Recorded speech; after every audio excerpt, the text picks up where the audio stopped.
Ballantyne. Vast in the Ice. Chapter 1.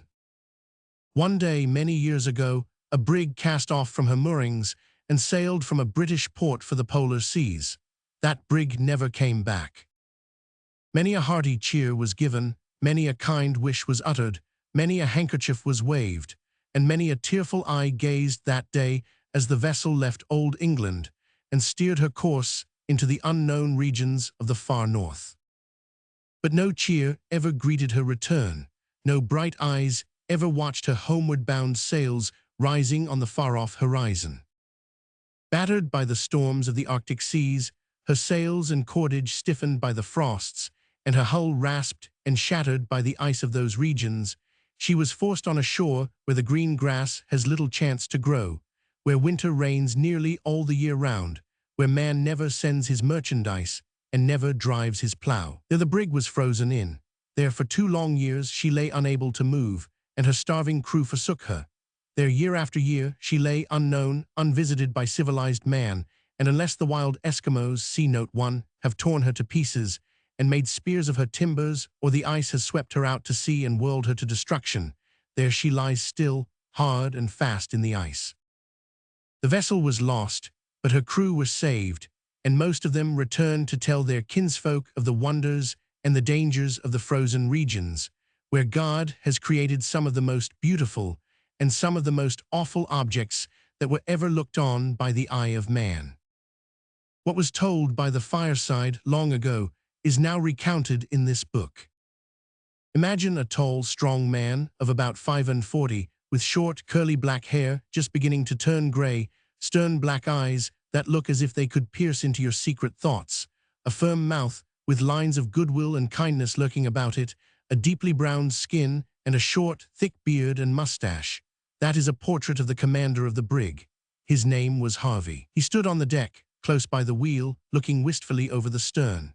As the vessel bent before the breeze and cut swiftly through the water, a female hand was raised among the gazers on the pier, and a white scarf waved in the breeze. In the forefront of the throng and lower down, another hand was raised. It was a little one, but very vigorous. It whirled a cap round a small head of curly black hair, and a shrill hurrah came floating out to sea. The captain kissed his hand and waved his hat in reply. Then, wheeling suddenly round, he shouted in a voice of thunder, "Mind your helm there, let her away a point. Take a pull on these foretopsail halyards, look alive, lads."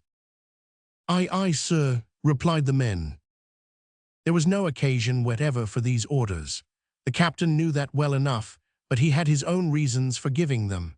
The men knew that too, and they understood his reasons when they observed the increased sternness of his eyes and the compression of his lips. Inclination and duty, what wars go on in the hearts of men, high and low, rich and poor, between these two? What varied fortune follows man, according as the one or the other carries the day? "Please, sir," said a gruff, broad-shouldered, and extremely short man, with little or no forehead, a hard, vacant face, and a pair of enormous red whiskers. "Please, sir, Sam Baker's took very bad. I think it would be as well if you could give him a little physic, sir, a tumbler of Epsom or something of that sort." "Why, Mr. Dicey, there can't be anything very far wrong with Baker," said the captain, looking down at his second mate. "He seems to me one of the healthiest men in the ship. What's the matter with him?" "Well, I can't say, sir," replied Mr. Dicey, "but he looks horrible bad, all yellow and green about the gills, and fearful red round the eyes. But what frightens me most is that I heard him groaning very heavy about a quarter of an hour ago, and then I saw him suddenly fling himself into his hammock and begin blubbering like a child. Now, sir, I say, when a growed-up man gives way like that, there must be something far wrong with his inside. And it's a serious thing, sir, to take a sick man on such a voyage as this." "Does he not say what's wrong with him?" asked the captain. "No, sir, he don't. He says it's nothing, and he'll be all right if he's only let alone. I did hear him once or twice muttering something about his wife and child.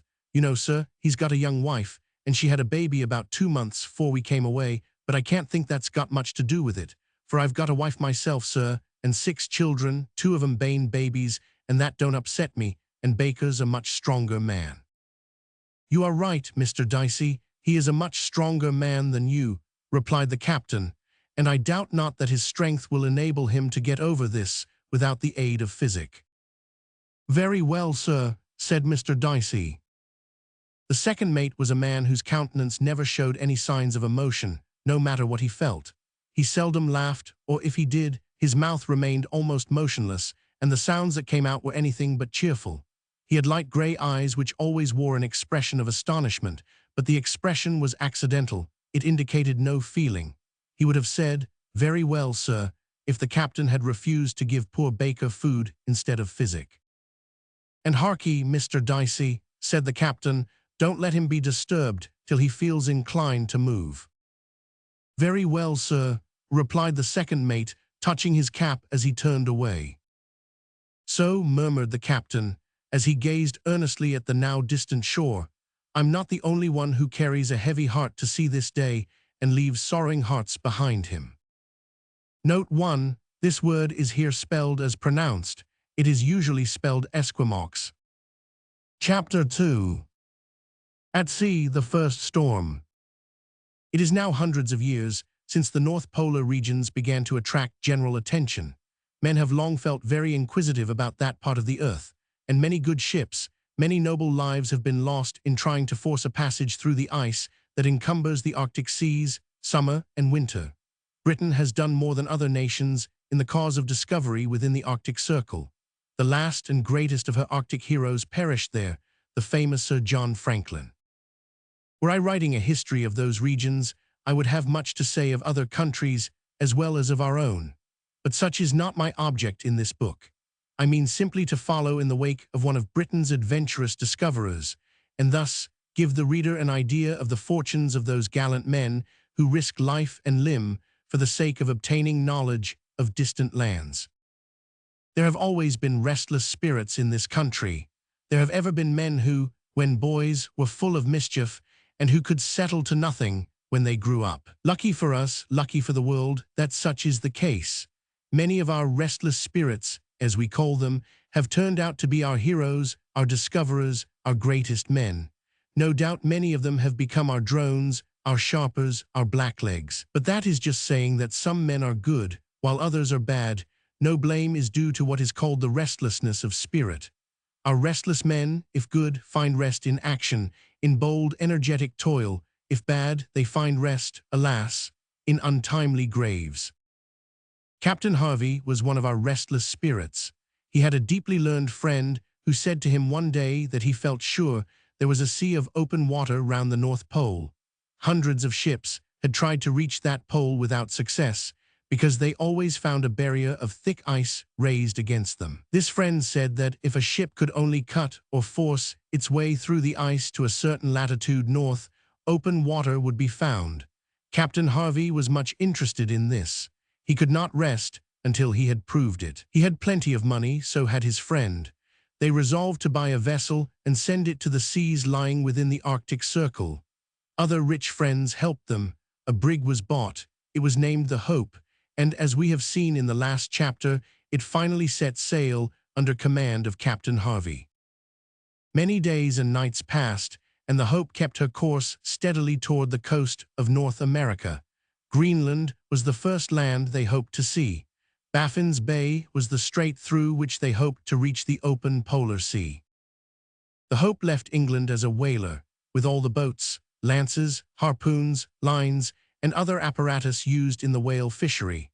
It was intended that she should do a little business in that way if Captain Harvey thought it advisable, but the discovery of new lands and seas was their chief end and aim. At first the weather was fine, the wind fair, and the voyage prosperous. But one night there came a deep calm. Not a breath of air moved over the sea, which was as clear and polished as a looking-glass. The captain walked the deck with the surgeon of the ship, a nephew of his own, named Gregory. Tom Gregory was a youth of about 19, who had not passed through the whole course of a doctor's education, but who was a clever fellow, and better able to cut and carve and physic poor suffering humanity than many an older man who wrote MD after his name. He was a fine, handsome, strapping fellow with a determined manner and a kind heart. He was able to pull an oar with the best man aboard, and could even steer the brig in fine weather, if need be. He was hearty and romantic, and a great favorite with the men. He, too, was a restless spirit.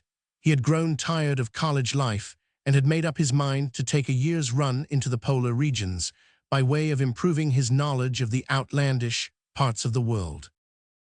"I don't like the look of the sky today, Tom," said the captain, glancing at the horizon and then at the sails. "Indeed," said Tom in surprise. "It seems to me the most beautiful afternoon we have had since the voyage began. But I suppose you seamen are learned in signs which we landsmen do not understand." "Perhaps we are," replied the captain, "but it does not require much knowledge of the weather to say that such a dead calm as this, and such unusual heat, is not likely to end in a gentle breeze." "You don't object to a stiff breeze, uncle," said the youth. "No, Tom, but I don't like a storm because it does us no good and may do us harm." "Storms do you no good, uncle," cried Tom. "How can you say so? Why, what is it that makes our sailors such trumps? The British tar would not be able to face danger as he does if there were no storms." "True, Tom, but the British tar would not require to face danger at all if there were no storms. What says the barometer, Mr. Mansell?"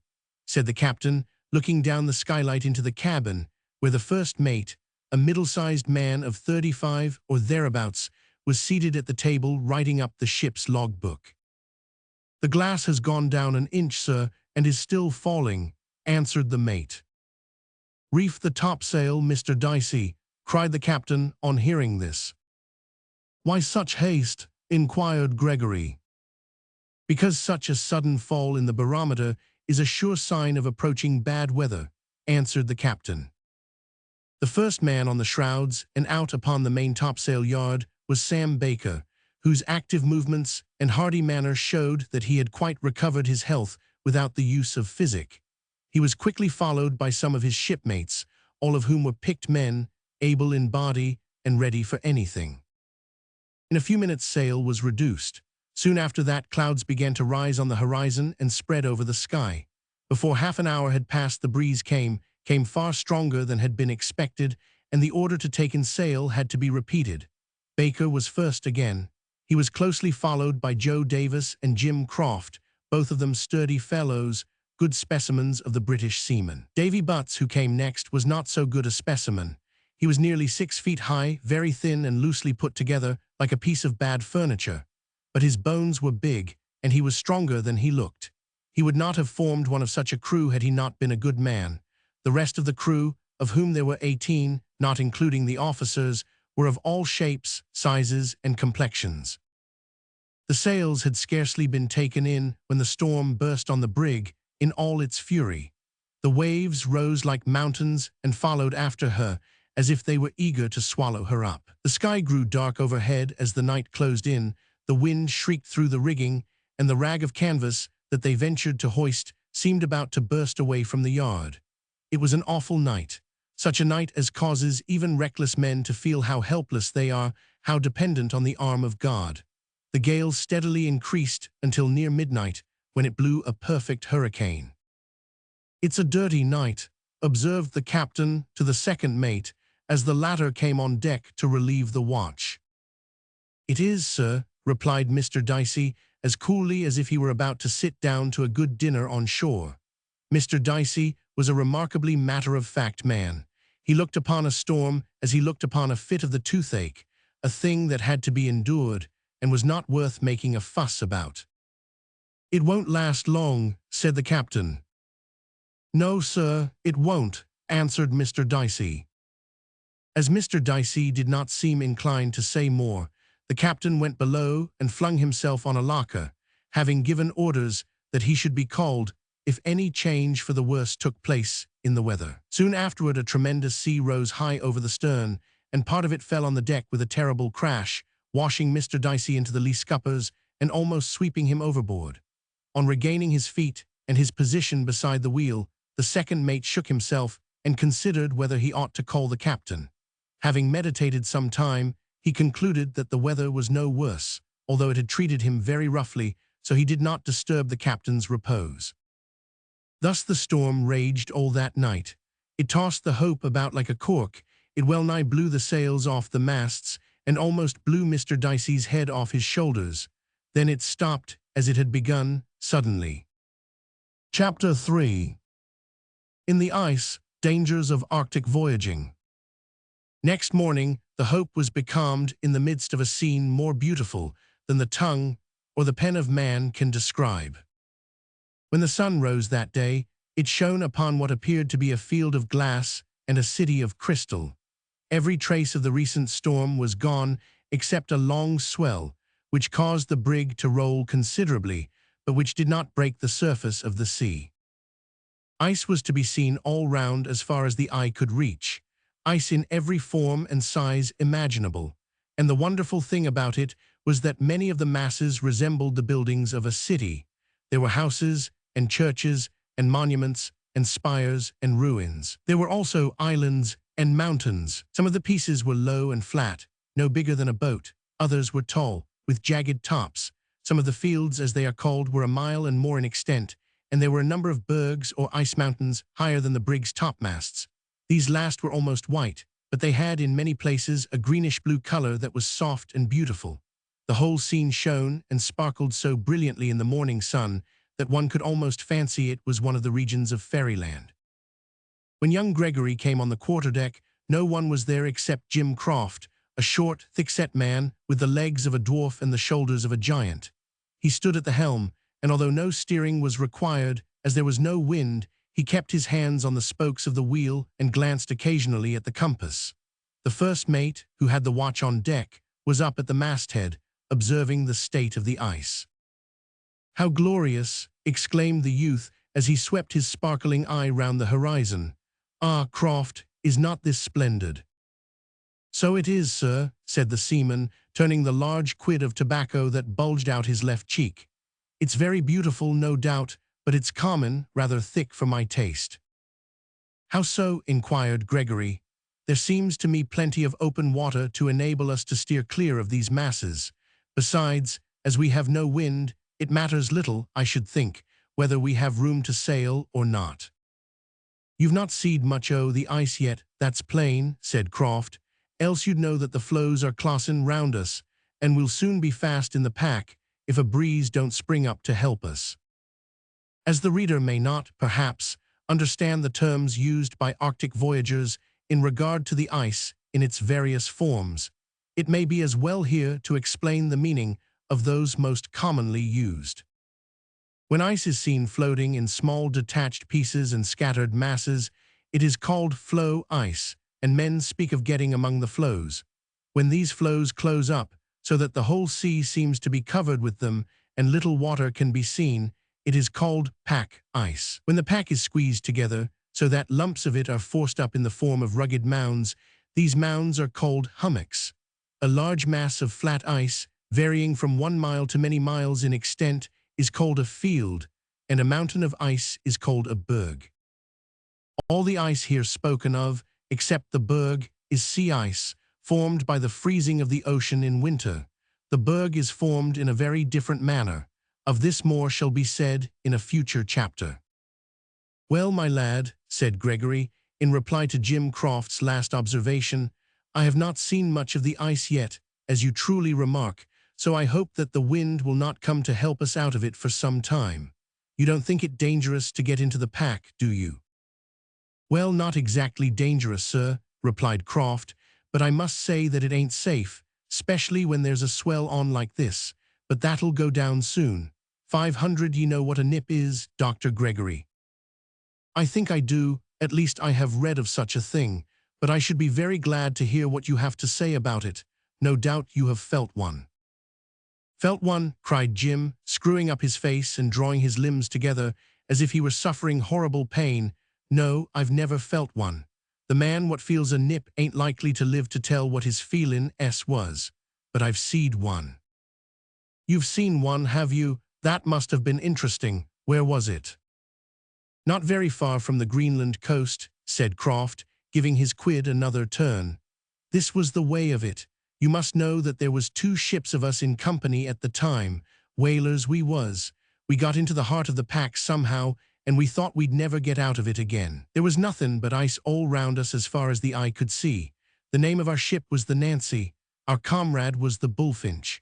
One morning, early, we heard a loud noise of ice rubbing agin the sides o' the ship, so we all jumped up and on deck as fast as we could, for there's short time given to save ourselves in them seas sometimes. The whole pack, we found, was in motion, and a wide lead of water opened up before us, for all the world like a smooth river or canal winding through the pack. Into this we warped the ship, and hoisting sail, steered away cheerily. We passed close to the Bullfinch, which was still hard and fast in the pack, and we saw that her crew was sowing and cutting away at the ice, trying to get into the lead that we'd got into. So we hailed them and said we would wait for 'em outside the pack if we got through. But the words were no sooner spoken when the wind it died away, and we were becalmed about half a mile from the Bullfinch. "You'd better go down to breakfast, boys," says our captain, says he. "The breeze won't be long o' common again." So down the men went, and soon after that the steward comes on deck, and says he to the captain, "Breakfast, sir." "Very good," says the captain, and down he went too, leaving me at the wheel and the mate in charge of the deck. He'd not been gone 3 minutes when I noticed that the great field of ice on our right was closing in on the field on our left, and the channel we was floating in was closing up. The mate noticed it too, but he wouldn't call the captain 'cause the ice came so slowly and quietly on that for a few minutes we could hardly believe it was moving, and everything around us looked so calm and peaceful like that it was difficult to believe our danger was so great. But this was only a momentary feeling, d'ye see. A minute after that the mate, he cries down to the captain, "Ice closing up, sir." And the captain, he runs on deck. By this time there was no mistake about it. The ice was close upon us. It was clear that we were to have a nip. So the captain roars down the hatchway, "Tumble up there, tumble up, every man alive, for your lives." And sure enough they did tumble up, as I never seed 'em do it before. 2 or 3 of 'em was sick. They came up with their clothes in their hands. The ice was now almost touching our sides, and I tell you, sir, I never did feel so queerish in all my life before as when I looked over the side at the edge of that great field of ice, which rose 3 foot out o' the water, and was, I suppose, 6 foot more below the surface. It came on so slow that we could hardly see the motion. Inch by inch the water narrowed between it and our sides. At last it touched on the left side, and that shoved us quicker on to the field on our right. Every eye was fixed on it, every man held his breath. You might have heard a pin fall on the deck. It touched gently at first, then there was a low grinding and crunching sound. The ship trembled as if it had been a living creature, and the beams began to crack. Now you must know, sir, that when a nip o' this sort takes a ship the ice usually eases off, after giving her a good squeeze, or when the pressure is too much for her, the ice slips under her bottom and lifts her right out o' the water. But our Nancy was what we call wall-sided. She was never fit to sail in them seas.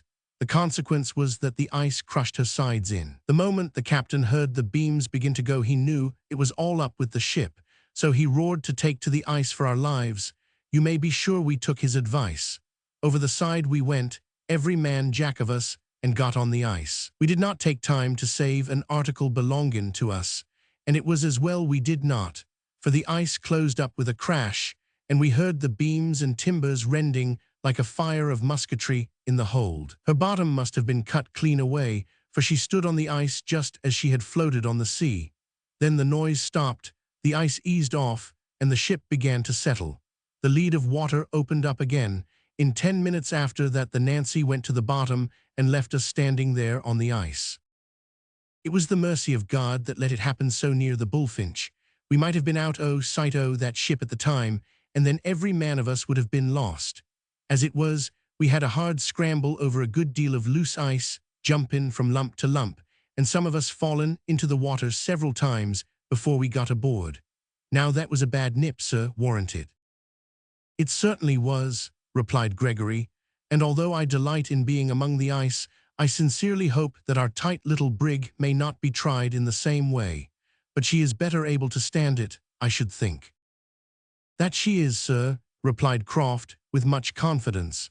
I seed her in dock, sir, when they was puttin' of extra timbers on the bow, and I do believe she would stand twice as much bad usage as the Nancy got, though she is only half the size. Jim Croft's opinion on this point was well-founded, for the Hope had indeed been strengthened and prepared for her ice battles with the greatest care, by men of experience and ability. As some readers may be interested in this subject, I shall give a brief account of the additions that were made to her hull. The vessel was nearly 200 tons burden. She had originally been built very strongly and might even have ventured on a voyage to the polar seas just as she was. But Captain Harvey resolved to take every precaution to ensure the success of his voyage and the safety and comfort of his men. He therefore had the whole of the ship's bottom sheathed with thick hardwood planking, which was carried up above her waterline, as high as the ordinary floe ice would be likely to reach. The hull inside was strengthened with stout crossbeams, as well as with beams running along the length of the vessel, and in every part that was likely to be subjected to pressure iron stanchions were fastened. But the bow of the vessel was the point where the utmost strength was aimed at. Inside, just behind the cutwater, the whole space was so traversed by crossbeams of oak that it almost became a solid mass, and outside the sharp stem was cased in iron so as to resemble a giant's chisel. The false keel was taken off. The whole vessel, in short, was rendered as strong, outside and in, as wood and iron and skill could make her. It need scarcely be said that all the other arrangements about her were made with the greatest care and without regard to expense, for although the owners of the brig did not wish to waste their money, they set too high a value on human life to risk it for the sake of saving a few pounds. She was provisioned for a cruise of 2 years and a half, but this was in case of accidents, for Captain Harvey did not intend to be absent much longer than 1 year. But to return to our story. Jim Croft's fear that they would be set fast was realized sooner than he expected. The floes began to close in, from no cause that could be seen, for the wind was quite still, and in a short time the loose ice pressed against the Hope on all sides. It seemed to young Gregory as if the story that the seaman had just related was about to be enacted over again, and being a stranger to ice, he could not help feeling a little uneasy for some time. But there was in reality little or no danger, for the pressure was light, and the brig had got into a small bay in the edge of an ice field, which lay in the midst of the smaller masses. Seeing that there was little prospect of the pack opening up just then, the captain ordered the ice anchors to be got out and fixed. The appearance of the sea from the brig's deck was now extremely wintry, but very bright and cheerful. Not a spot of blue water was to be seen in any direction. The whole ocean appeared as if it had been frozen over. It was now past noon, and the sun's rays were warm, although the quantity of ice around rendered the air cold. As the men were returning from fixing the anchors, the captain looked over the side and said, "It's not likely that we shall move out of this for some hours. What say you, lads, to a game of football?" The proposal was received with a loud cheer. The ball had been prepared by the sailmaker in expectation of some such opportunity as this. It was at once tossed over the side. Those men who were not already on the field scrambled out of the brig, and the entire crew went leaping and yelling over the ice with the wild delight of schoolboys let loose for an unexpected holiday. They were in the middle of the game when a loud shout came from the brig, and the captain's voice was heard singing out, "All hands ahoy, come aboard, look alive." Instantly the men turned, and there was a general race toward the brig, which lay nearly a quarter of a mile distant from them. In summer, changes in the motions of the ice take place in the most unexpected manner. Currents in the ocean are, no doubt, the chief cause of these. The action of winds has also something to do with them. One of these changes was now taking place. Almost before the men got on board, the ice had separated, and long canals of water were seen opening up here and there. Soon after that a light breeze sprang up, the ice anchors were taken aboard, the sails trimmed, and soon the Hope was again making her way slowly but steadily to the north. Chapter 4. Difficulties, Troubles, and Dangers. For some hours the brig proceeded onward with a freshening breeze, winding and turning in order to avoid the lumps of ice. Many of the smaller pieces were not worth turning out of the way of, the mere weight of the vessel being sufficient to push them aside. Up to this time, they had succeeded in steering clear of everything without getting a thump, but they got one at last, which astonished those among the crew who had not been in the ice before. The captain, Gregory, and Dicey were seated in the cabin at the time taking tea. Ned Dawkins, the steward and active little man, was bringing in a teapot with a second supply of tea. In his left hand he carried a tray of biscuit. The captain sat at the head of the table, Dicey at the foot, and the doctor at the side. Suddenly a tremendous shock was felt. The captain's cup of tea leaped away from him and flooded the center of the table. The doctor's cup was empty. He seized the table with both hands and remained steady, but Dicey's cup happened to be at his lips at the moment and was quite full. The effect on him was unfortunate. He was thrown violently on his back, and the tea poured over his face and drenched his hair as he lay sprawling on the floor. The steward saved himself by dropping the bread tray and grasping the handle of the cabin door. So violent was the shock that the ship's bell was set a-ringing. "Beg pardon, gentlemen," cried the first mate, looking down the skylight. "I forgot to warn you. The ice is getting rather thick around us, and I had to charge a lump of it." "It's all very well to beg pardon," said the captain, "but that won't mend my crockery." "Or dry my head," growled Mr. Dicey. "It's as bad as if I'd been dipped overboard, it is." Before Mr. Dicey's grumbling remarks were finished, all three of them had reached the deck. The wind had freshened considerably, and the brig was rushing in a somewhat alarming manner among the floes. It required the most careful attention to prevent her striking heavily. "If it goes on like this, we shall have to reduce sail," observed the captain.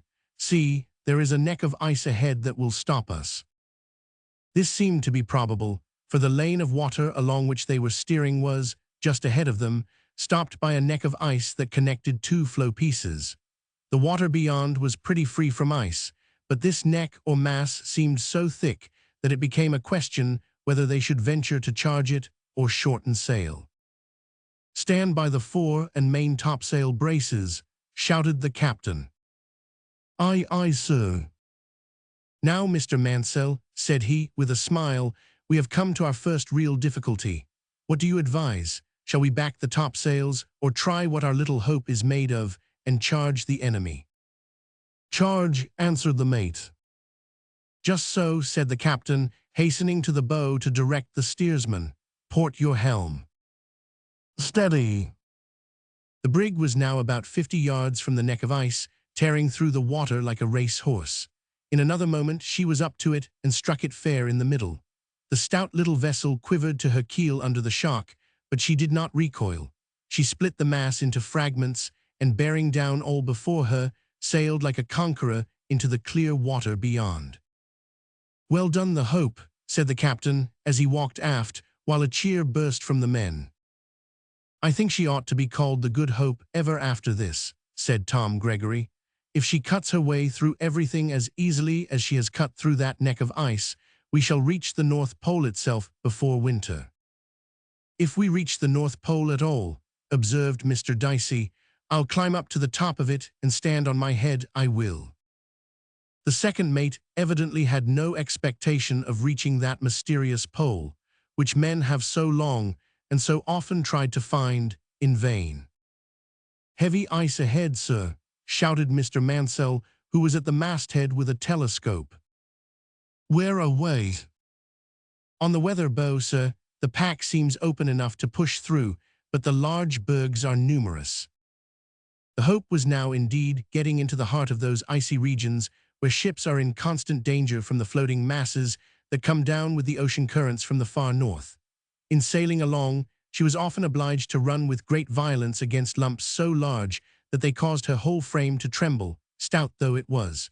"Shall we smash the lump, or will it stave in our bows?" was a question that frequently ran in the captain's mind. Sometimes ice closed round her and squeezed the sides so that her beams cracked. At other times, when a large field was holding her fast, the smaller pieces would grind and rasp against her as they went past, until the crew fancied the whole of the outer sheathing of planks had been scraped off. Often she had to press close to icebergs of great size, and more than once a lump as large as a good-sized house fell off the ice fields and plunged into the sea close to her side, causing her to rock violently on the waves that were raised by it. Indeed, the bergs are dangerous neighbors, not only from this cause, but also on account of their turning upside down at times, and even falling to pieces, so that Captain Harvey always kept well out of their way when he could. But this was not always possible. The little brig had a narrow escape one day from the falling of a berg. It was a short time after that day on which they had the game of football. They passed in safety through the floes and bergs that had been seen that evening, and got into open water beyond, where they made good progress before falling in with ice. But at last they came to a part of Baffin's Bay where a great deal of ice is always found. Here the pack surrounded them, and compelled them to pass close to a berg, which was the largest they had fallen in with up to that time. It was jagged in form, and high rather than broad. Great peaks rose up from it like the mountain tops of some wild highland region. It was several hundred yards off the weather beam when the brig passed, but it towered so high over the masts that it seemed to be much nearer than it was. There was no apparent motion in this berg, and the waves beat and rolled upon its base just as they do on the shore of an island. In fact, it was as like an island as possible, or rather like a mountain planted in the sea, only it was white instead of green. There were cracks and rents and caverns in it, just as there are on a rugged mountainside, all of which were of a beautiful blue color. There were also slopes and crags and precipices, down which the water of the melted ice constantly flowed in wild torrents. Many of these were equal to small rivulets, and some of the waterfalls were beautiful. The berg could not have measured less than a mile round the base, and it was probably 200 feet high. It is well known that floating ice sinks deep, and that there is about 8 or 10 times as much of it below as there is above water. The reader may therefore form some idea of what an enormous mass of ice this berg was. The crew of the Hope observed, in passing, that lumps were continually falling from the cliffs into the sea. The berg was evidently in a very rotten and dangerous state, and the captain ran the brig as close to the pack on the other side as possible in order to keep out of its way. Just as this was done, some great rents occurred, and suddenly a mass of ice larger than the brig fell from the top of a cliff into the sea. No danger flowed from this, but the mass thus thrown off was so large as to destroy the balance of the berg, and to the horror of the sailors, the huge mountain began to roll over. Fortunately, it fell in a direction away from the brig. Had it rolled toward her, no human power could have saved our voyagers. The mighty mass went over with a wild hollow roar, and new peaks and cliffs rose out of the sea as the old ones disappeared, with great cataracts of uplifted brine pouring furiously down their sides. Apart from its danger, this was an awful sight. Those who witnessed it could only gaze in solemn silence. Even the most careless among them must have been forced to recognize the might and majesty of God in the event, as well as his mercy in having led them to the right side of the berg at such a dangerous moment. But the scene had not yet closed. For some time the ice mountain rocked grandly to and fro, raising a considerable swell on the sea, which all round was covered with the foam caused by this tremendous commotion. In a few minutes several rents took place, sounding like the reports of great guns. Rotten as it was, the berg could not stand the shock of its change of position, for it had turned fairly upside down. Crack after crack took place, with deafening reports. Lumps of all sizes fell from its sides. Then there was a roar long continued like thunder. A moment after, the whole berg sank down in ruins, and with a mighty crash, fell flat upon the sea. The Hope was beyond the reach of danger, but she rose and sank on the swell, caused by the ruin of this berg for some time after. It was on the afternoon of the same day that the brig received her first really severe nip from the ice. She had got deep into the pack, and was surrounded on all sides by large bergs, some of these being high, like the one that has just been described, others low and flat, but of great extent. One, not far off, was 2 miles long, and its glittering walls rose about 15 feet above the sea. The sky was brighter than usual at the time. This was owing to one of those strange appearances which one sees more of in the Arctic regions than in any other part of the world. The sun shone with unclouded splendor, and around it there were 3 mock suns almost as bright as the sun itself, one on each side and one directly above it. Learned men call these bright spots parhelia. Sailors call them sundogs. They were connected together with a ring of light which entirely encircled the sun, but the lower edge of it was partly lost on the horizon. Although this was the first time that these mock suns had been seen by Gregory and some others of the crew of the Hope, little attention was paid to them at the time, because of the dangerous position into which the brig had been forced. The pack had again closed all around her, obliging her to take shelter in the lee of a small berg, which, from its shape, did not seem likely to be a dangerous protector. There was a small bay in the berg. Into this the brig was warped, and for some time she lay safely here.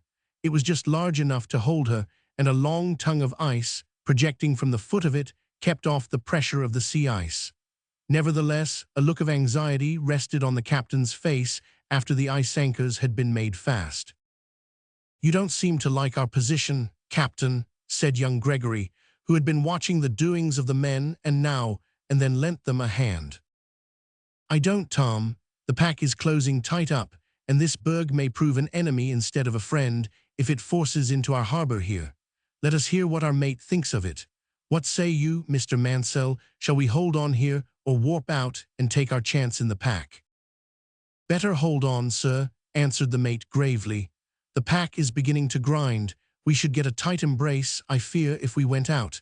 Here we may do well enough, but everything depends on that tongue." He looked as he spoke toward the point of ice which extended in front of the brig's stern and guarded the harbor from the outer ice in that direction. The tongue was not a large one, and it was doubtful whether it could stand the pressure that was increasing every minute. The pack was indeed beginning to grind, as the mate had said, for while they were looking at it, the edges of two floes came together with a crash about 50 yards from the berg. They ground together for a moment with a harsh growling sound, and then the two edges were suddenly forced up to a height of about 15 or 20 feet. Next moment they fell on the closed-up ice and lay there in a mound or hummock of broken masses. "That's how a hummock is formed, Dr. Gregory," said Mr. Dicey, looking uncommonly wise. "You'll see more things here in 5 minutes, by means of your own eyes, than ye could learn from books in a year. There's nothing like seeing. Seeing is believing, you know. I wouldn't give an ounce of experience for a ton of hearsay." "Come, Mr. Dicey, don't run down book learning," said Gregory. "If a man only knew about things that he had seen, he would know very little." Before the second mate could reply, the captain shouted to the men to bear a hand with the ice poles. The whole crew answered to the call, and each man, seizing a long pole, stood ready for action. The tongue to which I have referred more than once had broken off, and the ice was rushing in.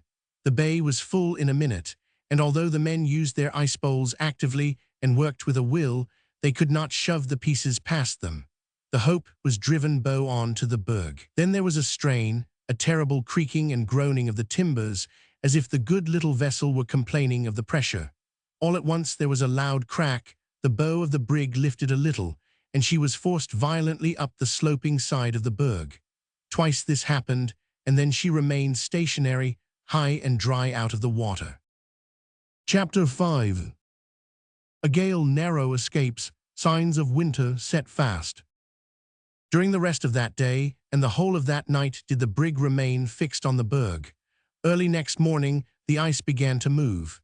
It eased off, and the vessel slid gently down the slope on which she had been forced, and was relaunched safely into the water.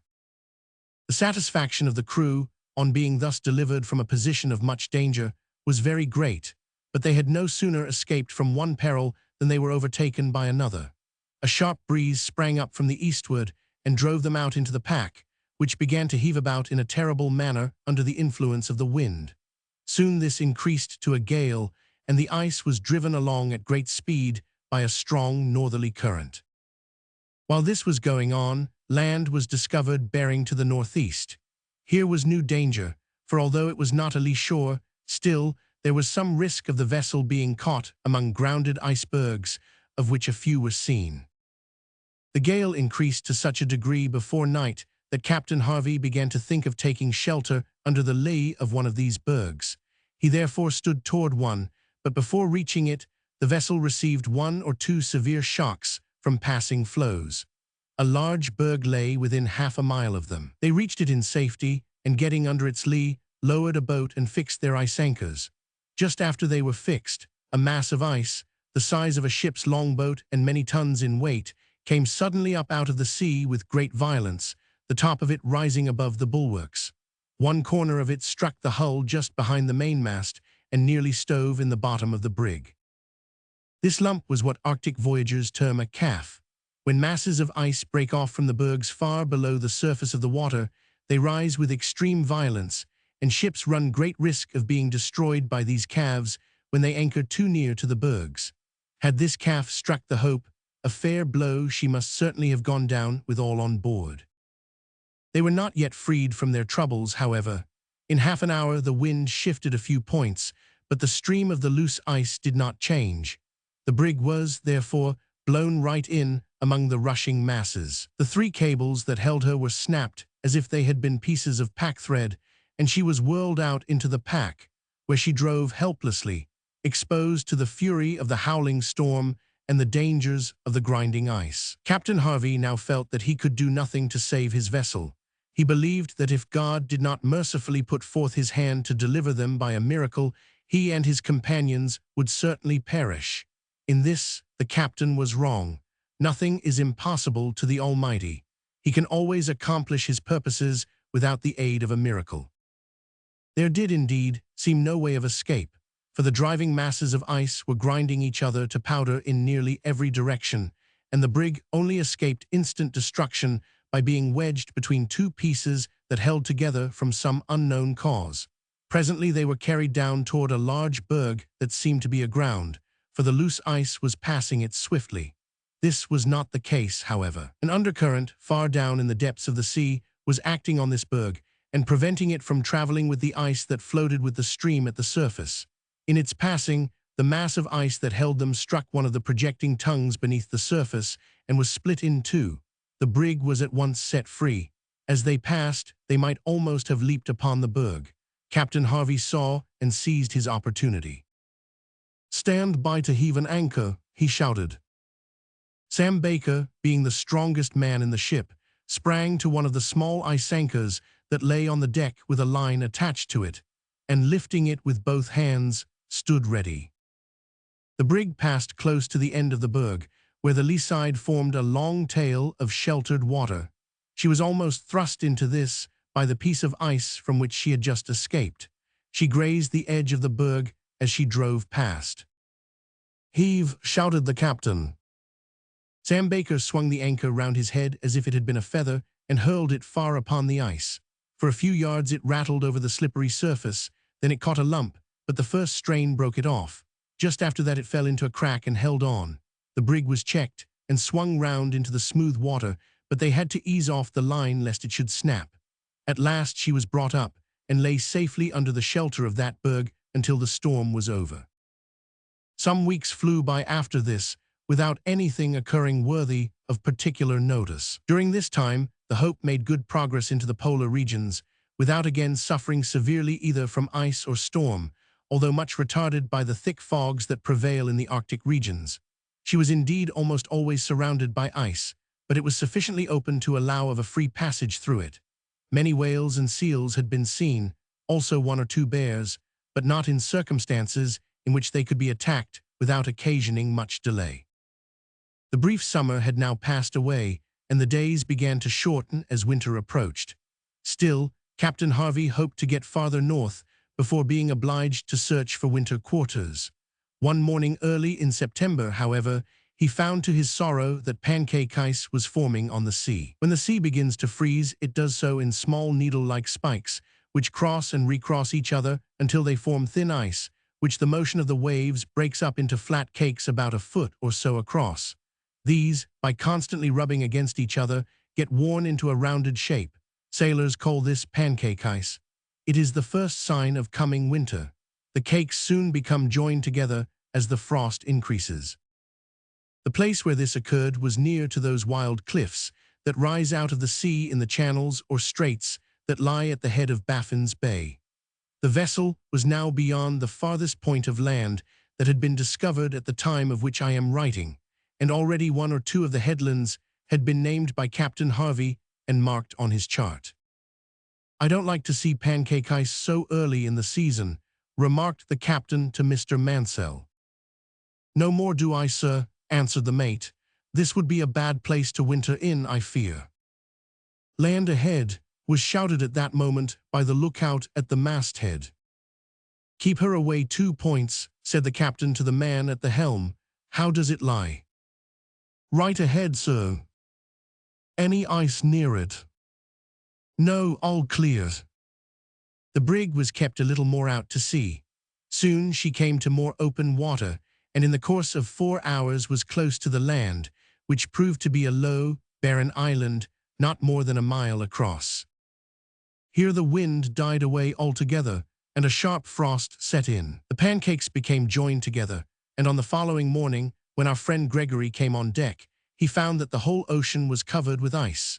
It did not, indeed, look very like ice, because being so thin, it did not prevent the usual swell from rolling over the sea.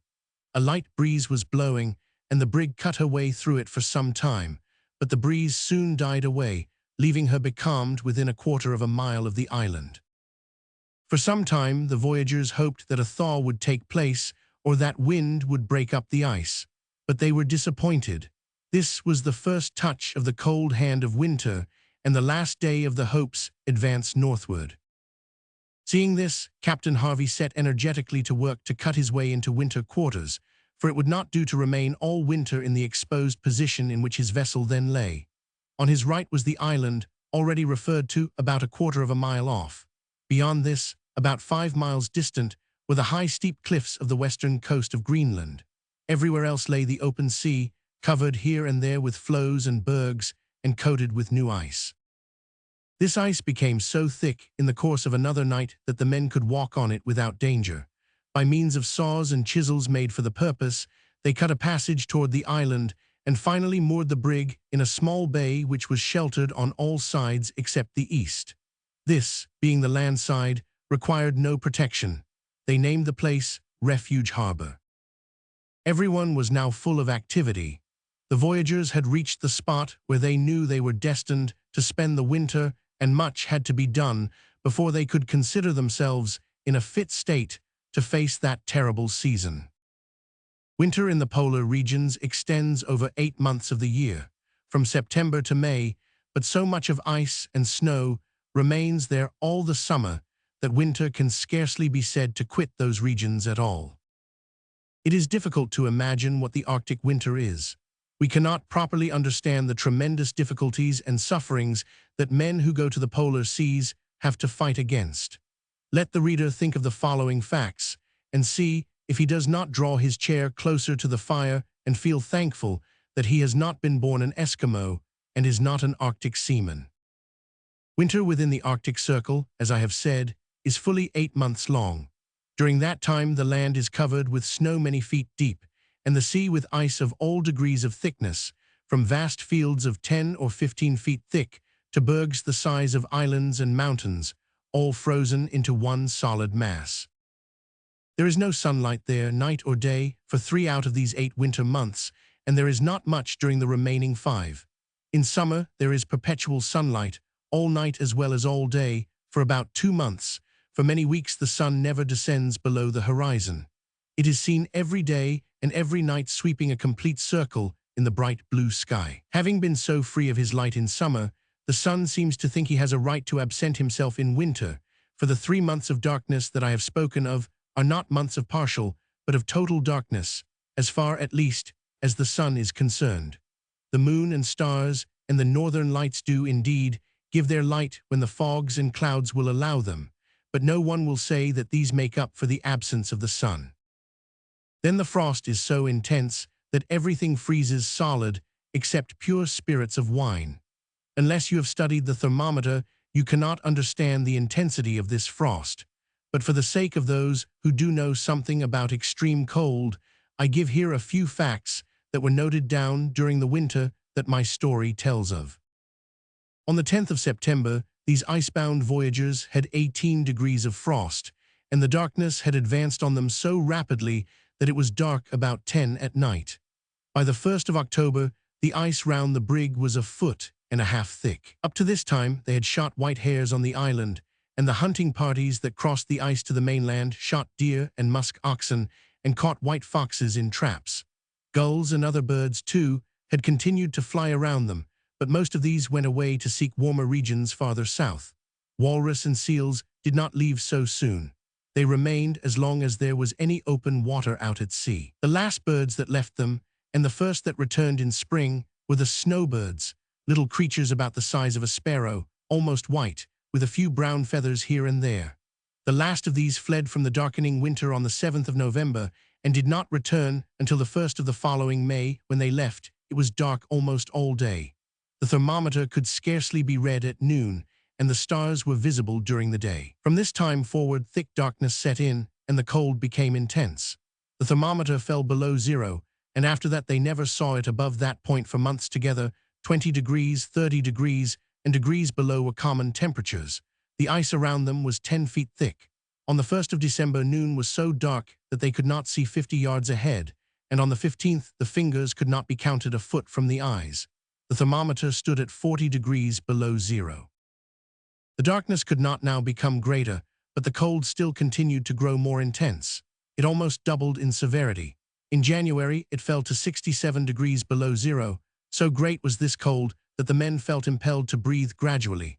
The breath issued from their mouths in white clouds of steam and instantly settled on their beards and whiskers in hoar frost. In the cabin of the Hope, they had the utmost difficulty in keeping themselves moderately warm at this time. Things had now reached their worst, and by slow degrees matters began to mend. On the 22nd of January, the first faint sign of returning day appeared, just a blue glimmer on the horizon. By the middle of February, the light tipped the tops of the mountains on shore and the highest peaks of the icebergs on the sea, and on the 1st of March, it bathed the deck of the Hope. Then the long-imprisoned crew began to feel that spring was really coming, but there was little heat in the sun's rays at first, and it was not till the month of May that the ice out at sea broke up, and summer could be said to have begun. During all this long winter, during all these wonderful changes, our Arctic voyagers had a hard fight in order to keep themselves alive. Their life was a constant struggle. They had to fight the bears and the walrus, to resist the cold and the darkness, to guard against treachery from the natives, and to suffer pains, sickness, and trials such as seldom fall to the lot of men in ordinary climates. How they did and suffered all this I shall try to show in the following pages. In attempting this, I shall make occasional extracts from the journal of our friend Tom Gregory, for Tom kept his journal regularly and was careful to note down only what he heard and saw. Chapter 6. Preparations for wintering, remarkable adventures with a bear. The first care of Captain Harvey, after getting his brig securely laid up in her icy cradle for the winter, was to remove some of the stores to the island, where he had them carefully secured in a little hut which the crew built of loose stones. This relieved the strain on the vessel and permitted the free circulation of air. The fitting up of the interior of the brig was then begun. The wooden partition between the cabin and the hold was taken down, and the whole space thrown into one apartment. The stove was put up in the center of it, and moss was piled round the walls inside, about a foot thick. Moss was also spread on the deck, and above it the snow was allowed to gather, for snow, although so cold itself, keeps things that it covers warm by not permitting the heat to escape. The brig was banked up all round with snow, and a regular snowy staircase was built from the ice to her bulwarks. They changed their time now from what is called sea time to that which we follow on land. That is to say, they reckon the day to commence just after 12 midnight, instead of dividing it into watches, as they were wont to do at sea. Journals were begun, and careful notes made of everything that occurred, or that might in any way further the object for which they had gone there. Every man in the ship had his appointed duty and his post. If the native Eskimos should arrive in a warlike temper, each man had his cutlass and pistols in readiness. If a bear should pay them a visit, each could lay hands on his musket in an instant, and if a fire should break out on board, every man had his bucket ready and his particular post fixed. Some were to run to the water-hole, which it was the duty of one man to keep open. Others were to station themselves from the hole to the ship to pass the buckets, while the rest were to remain on board to convey them to the point of danger. Captain Harvey fixed all the arrangements and superintended the carrying out of his orders in a general way, making his 2 officers and the young doctor responsible for the overseeing of details. Each of these foremen furnished him with a report every night of what had been done during the day, and the result was noted down by himself in a journal. Thus everything went smoothly and pleasantly along during the first weeks of their sojourn in their frozen home. In regard to fresh provisions, they were fortunate at first, for they obtained sufficient supplies of deer and other game. This was in the early part of winter, while there was still plenty of daylight. In Tom Gregory's journal, I find it thus written. September 10th. The days are beginning to shorten now, and we are all busily occupied in preparing for the long, dark winter that is before us. Sam Baker, who is the best shot among us, brought in a deer today. This is fortunate, for we stand in need of fresh meat. Our greatest enemy this winter, I fear, will be scurvy. Unless we obtain a large supply of fresh provisions, we cannot hope to escape it. Crofts brought in 2 Arctic hares. They are beautiful creatures, pure white, and each weighs about 7 pounds. These, with the 4 deer shot by myself last week and the 10 hares got by Baker, will keep us going for some time. September 12th. I had an adventure with a polar bear last night, which has amused the men very much and given them food for jocularity for a few days. Some days back, Davy Butts set a trap on the island in which he has caught a few foxes. Last night his long legs were so tired that he did not care to visit his trap, so I offered to go instead of him. It was while I was out on this errand that I happened to meet with Bruin. Our meeting was sudden and unexpected on both sides, I believe. It was midnight when I set off to the trap, which was not more than half a mile from the ship, and it was quite dark when I reached it. Davy is an ingenious fellow.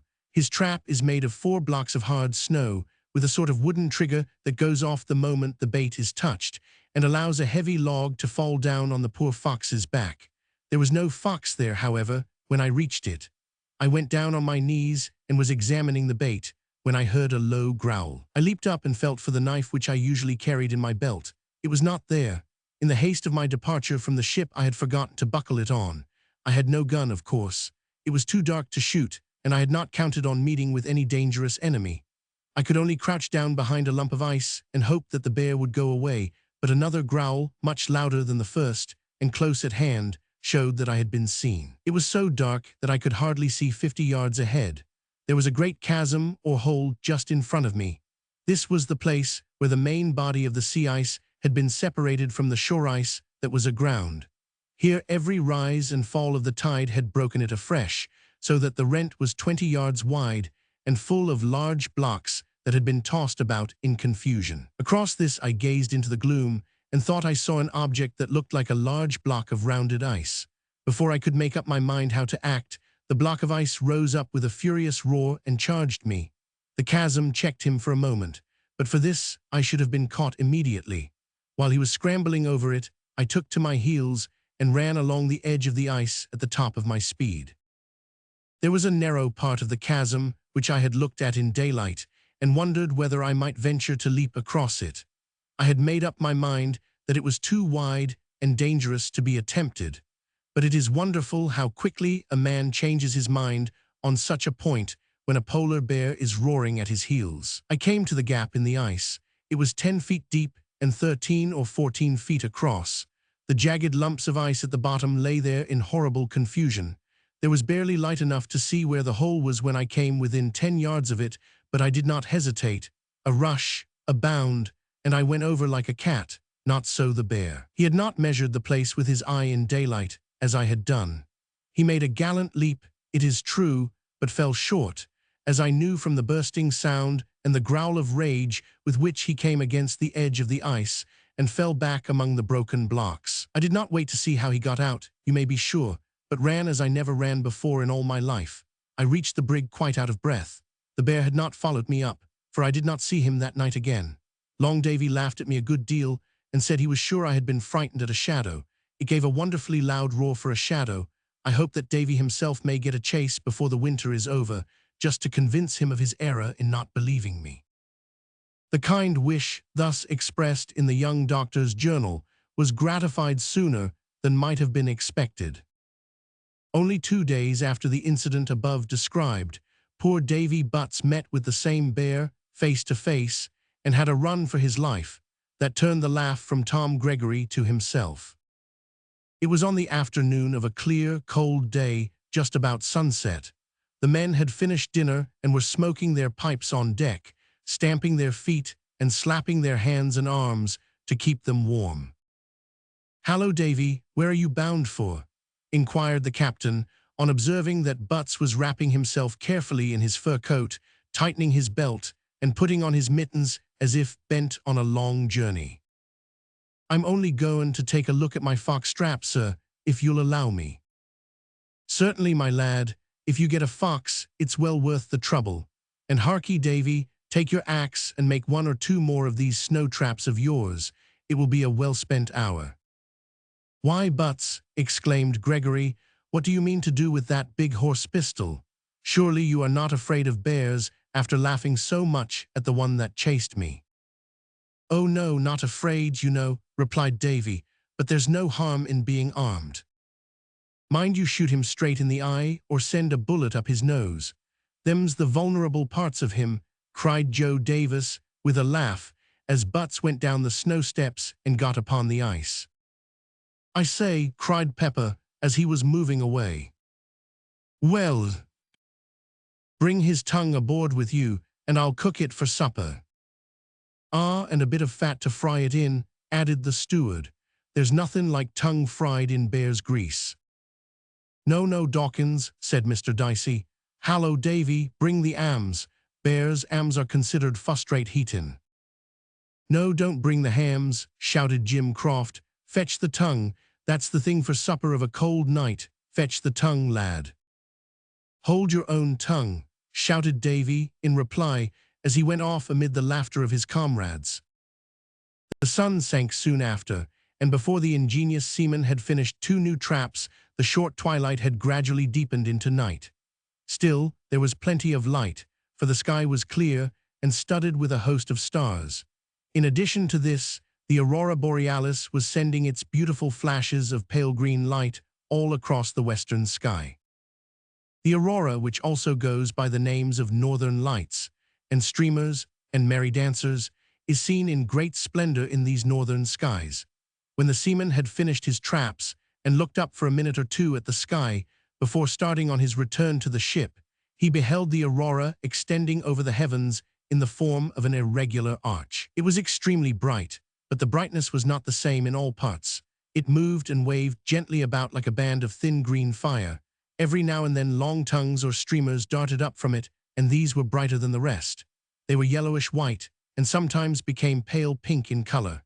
The light from this beautiful object was equal to that of the moon in her quarter, and the stars that were behind it shone dimly through, as if they were covered with a thin gauze veil. While Davy was gazing in wonder at the splendid lights above him, a deep growl fell upon his ear. If the man had been a jack-in-the-box, he could not have leaped more quickly round.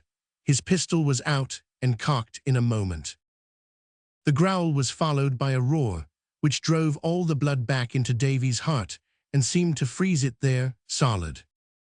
The man was no coward, as was quite clear, for at first he boldly stood his ground.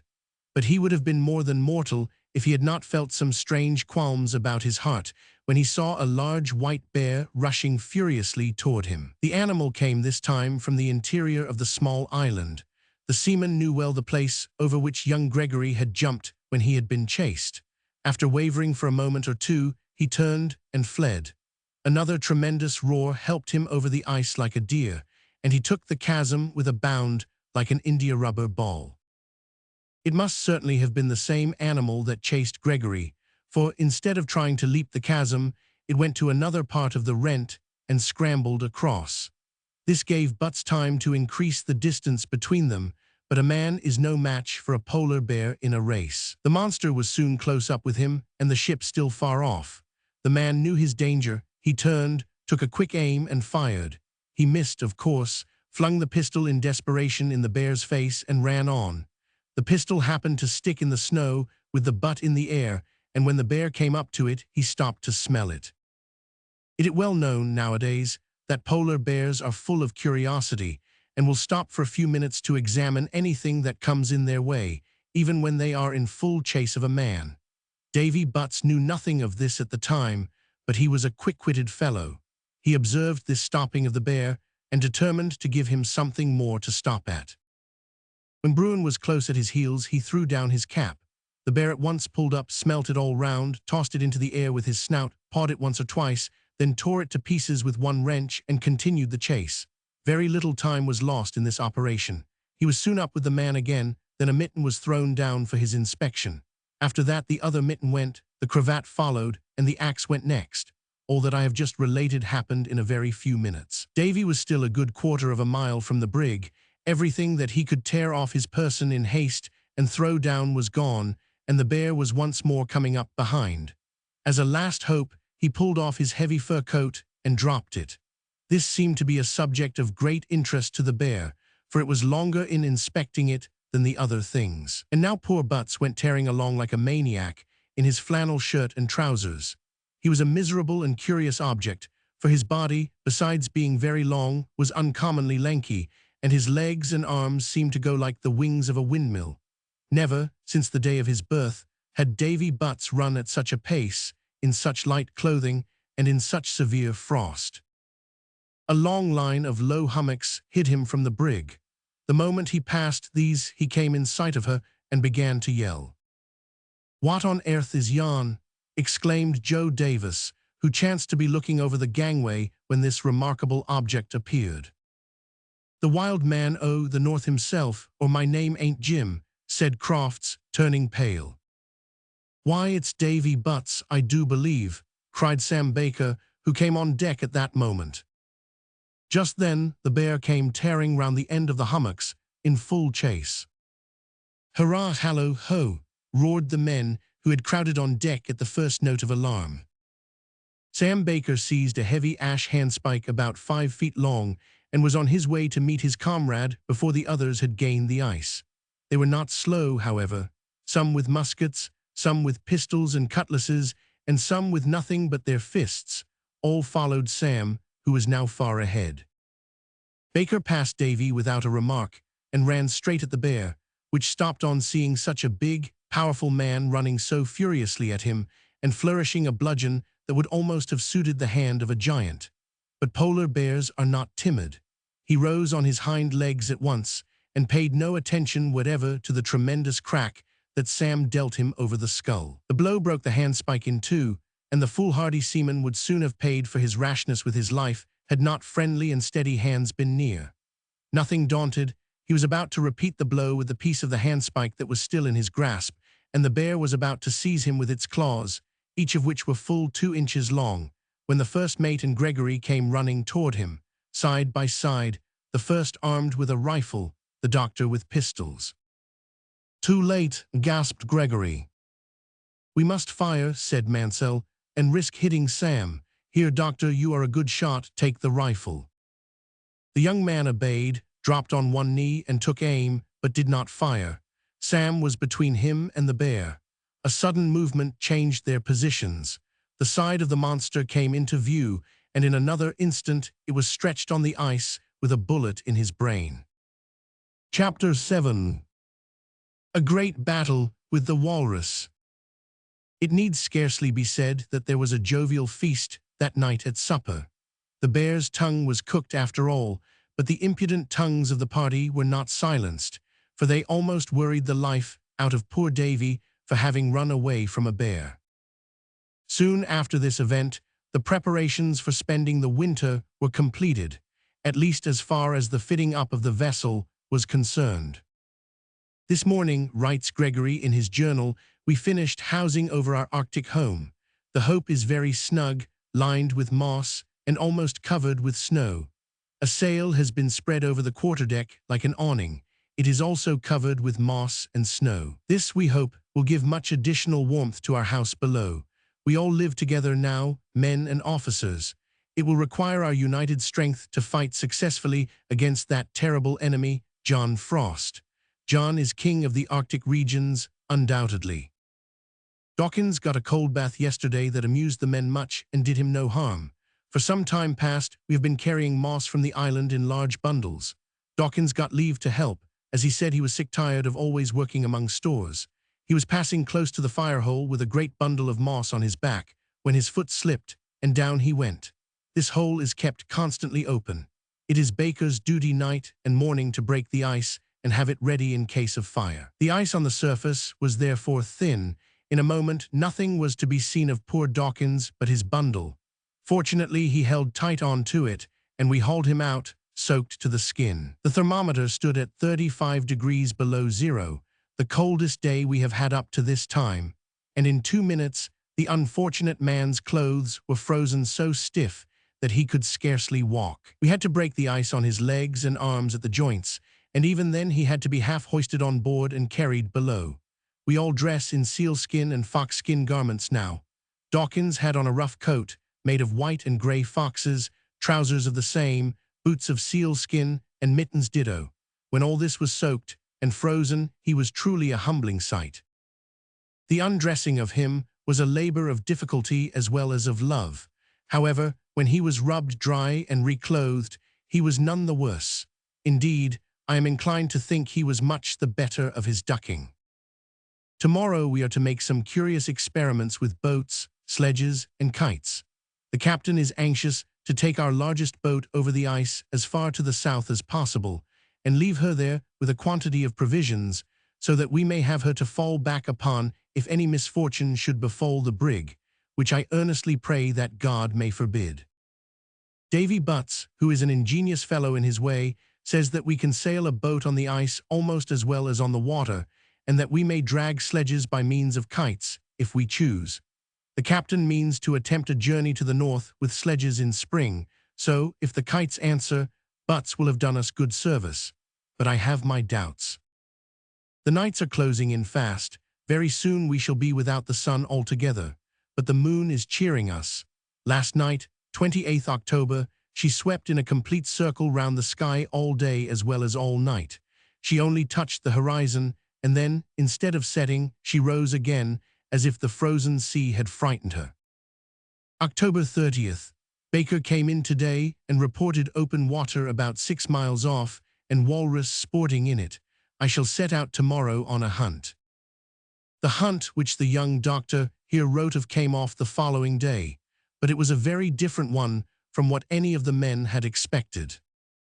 Early in the morning, Baker, Davy Butts, and Gregory set off on foot, armed with a rifle and 2 muskets, besides a couple of harpoons, a whale lance, and a long line.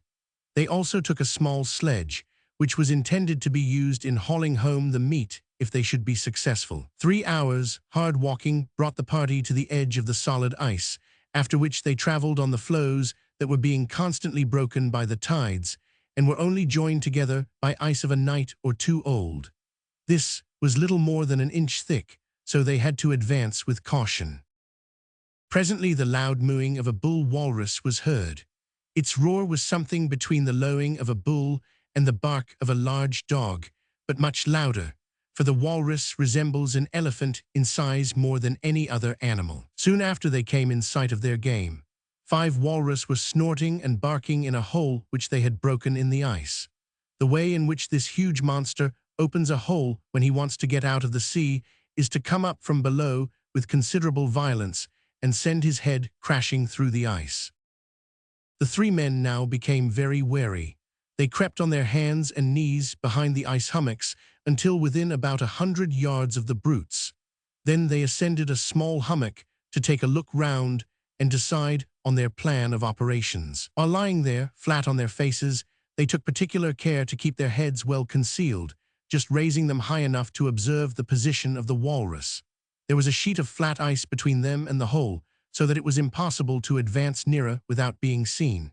This perplexed them much, for although their bullets might hit at that distance, they would not be able to run in quick enough to use their lances, and the harpoons would be of no use at all. While thus undecided what to do, they were unexpectedly taught a lesson in walrus hunting that surprised them not a little. "Hallo, there's a bear," whispered Davy Butts, as a hairy object crawled out from behind an ice hummock about 200 yards from the place where they lay, and made toward the walrus in a sly, cat-like manner. "More like a seal," observed Baker. "A seal? Why, it's a man," said Gregory in a low, excited whisper. "So it is, sure enough," said Baker. It must be an Eskimo, though his hairy garments make him look more like a bear than a man, and as the fellow has got here before us, I suppose we must give up our claim to the brutes." "Time enough to talk of that when the brutes are killed," said Gregory with a smile. "But lie still, lads. We will take a lesson from this fellow who has been so earnestly staring at the walrus that he has not noticed us." The three men lay perfectly motionless watching the native, who crept as near to the hole as he could without being seen, and then waited for a few minutes until the creatures should dive. This they were constantly doing, staying down a few moments at a time, and then coming up to breathe, for the walrus cannot live without air. He is not a fish, and although he can stay down a long time, he must come to the surface occasionally to breathe. In this he resembles the seal and the whale. Presently down they all went with a tremendous splash. Now was the moment. The Eskimo rose, ran at full speed for a few yards, then fell flat on his face, and lay quite still as if he had been shot dead. The reason of this was soon apparent. He understood the habits of the walrus, and knew that they would rise again. This they did almost the moment after, and began their snorting, bellowing, and rolling again. Once more they dived. Up got the Eskimo, ran a few yards further forward, and then fell flat down as before. In this way he got near to the hole without being seen. The watchers observed that he carried a harpoon and a coil of thick line. The next time the walrus dived, he ran to the edge of the hole, but now, instead of falling down, he stood quite still with the harpoon raised above his head ready to be thrown. In a few moments the monsters reappeared. Two rose close at the edge of the hole. One was a male, the other a female. They were frightfully ugly to look at. Shaking the water from his head and shoulders, the bull at once caught sight of the man who had thus suddenly appeared. At that instant, the Eskimo threw up his left arm. This action, instead of frightening the brutes away, caused them to raise themselves high out of the water in order to have a good look at the strange creature who had thus dared to disturb them in their watery home. This was just what the native wanted. It gave him a chance of driving the harpoon under the flipper of the male. The instant this was done, he caught up the end of his coil and ran quickly back to the full length of the line. The battle that now begun was perhaps one of the fiercest that was ever fought in the Arctic regions. The walrus lashed the water furiously for a second or two and dived. This checked the native, who at once stopped running, drove the sharp point of a little piece of wood into the ice, and put the loop at the end of his line over it. He pressed the loop close down to the ice with his feet, so that he could hold on when it tightened, which it did with great force. But the line was a stout one. It had been cut from the hide of a walrus and prepared in a peculiar way for the purpose of standing a heavy strain. The Eskimo now played the monster as an angler plays a trout. At one moment he held on, the next he eased off. The line was sometimes like a bar of iron, then it was slackened off as the animal rose and darted about. After this had happened once or twice, the bull came to the surface, blowing tremendously, and began to bark and roar in great fury. The female came up at the same time. She evidently meant to stick by her partner and share his danger. The others had dived and made off at the first sign of war. The wounded walrus was a little flurried and very angry. The female was not at all frightened. She was passionately furious. Both of them tore up the ice tables with their great ivory tusks and glared at their enemy with an expression that there was no mistaking. The walrus is well known to be one of the fiercest animals in the world. Woe to the poor native if he had been caught by these monsters at that time. After some minutes spent in uselessly smashing the ice and trying to get at the native, they both dived. Now came into play the Eskimo's knowledge of the animal's habits and his skill in this curious kind of warfare. Before diving, they looked steadily at the man for a second, and then swam under the ice straight for the spot where he stood. The Eskimo, of course, could not see this, but he knew it from past experience. He therefore changed his position instantly, ran a few yards to one side, and planted his stick and loop again. This had hardly been done when the ice burst up with a loud crash. A hole of more than 15 feet wide was made on the exact spot which the man had quitted, and the walrus appeared with a puff like that of a steam engine and a roar that would have done credit to a lion. The great lumpish-looking heads and square-cut faces of the creatures looked frightful at this point in the fight. There was something like human intelligence in their malicious and brutal faces, as the water poured down their cheeks and over their bristling beards, mingled with blood and foam. At this moment, there was a shout close at hand, and two other Eskimos ran out from behind the ice hummocks and joined their comrade. They were armed with long lances, the handles of which were made of bone, and the points of beautiful white ivory tipped with steel. It was afterwards discovered that these natives obtained small pieces of iron and steel from the Eskimos further south, who were in the habit of trading at the settlements on the coast of Greenland. The strangers at once ran to the edge of the pool and gave the bull walrus 2 deep wounds with their lances. They also wounded the female. This seemed to render them more furious than ever. They dived again. The first Eskimo again shifted his position, and the others ran back a short distance. They were not a moment too soon in these changes, for the ice was again burst upward at the spot they had just quitted, and the enraged beasts once more came bellowing to the surface and vented their fury on the ice. It may seem almost incredible to the reader, but it is a fact that this battle lasted fully 4 hours. At the end of the 3rd hour, it seemed to the sailors who were watching it that the result was still doubtful, for the Eskimos were evidently becoming tired, while the monsters of the polar seas were still furious. "I think we might help them with a butlet," whispered Baker. "It might frighten them, perhaps, but it would save them a good deal of trouble." "Wait a little longer," replied Gregory. "I have it in my mind to astonish them. You see, they have wounded the female very badly, but when the male dies, which he cannot now be long of doing, she will dive and make off, and so they'll lose her, for they don't seem to have another harpoon and line." "Perhaps they have one behind the hummocks," suggested Davy Butts, whose teeth were chattering in his head with cold. "If they had, they would have used it long ago," said Gregory. "At any rate, I mean to carry out my plan, which is this. When the bull is about dead, I will fire at the female and try to hit her in a deadly part, so as to kill her at once. Then, Sam, you will run out with our harpoon and dart into her to prevent her sinking or diving if she should not be killed. And you, Davy, will follow me and be ready with a musket." This plan had just been settled when the bull walrus began to show signs of approaching death. Gregory, therefore, took a deliberate aim with the rifle and fired. The result was startling. The female walrus began to roll and lash about furiously, smashing the ice and covering the sea around with bloody foam. At first, the Eskimos stood motionless, rooted to the spot, as if they had been thunderstruck. But when they saw Sam Baker dart from behind the hummock, flourishing his harpoon, followed by Gregory and Butts, their courage deserted them. They turned in terror and fled. On getting behind the hummocks, however, they halted and peeped over the ledges of ice to see what the seamen did. Sam Baker, being an old whaleman, darted his harpoon cleverly and held fast the struggling animal. At the same time, Davy Butts seized the end of the line which the natives had thrown down in terror and held on to the bull. It was almost dead and quite unable to show any more fight. Seeing that all was right, Gregory now laid down his rifle and advanced slowly to the hummock, behind which the Eskimos had taken refuge. He knew from the reports of previous travelers that holding up both arms is a sign of peace with the Eskimos. He therefore stopped when within a short distance of the hummocks and held up his arms. The signal was understood at once.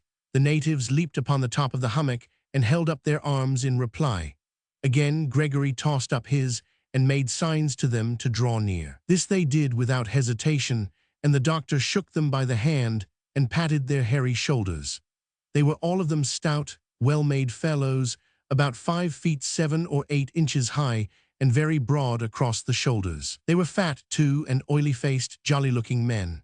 They smiled and talked to each other for a few moments and then spoke to Gregory, but when he shook his head, as much as to say, "I don't understand you," they burst into a loud laugh. Then they suddenly became grave and ran at full speed toward the hole where the walrus floated. Davy Butts made the usual sign of friendship and handed them the end of their line, which they seized, and set about securing their prize without taking any farther notice of their new friends. The manner in which these wild, yet good-natured fellows hauled the enormous carcass out of the water was simple and ingenious.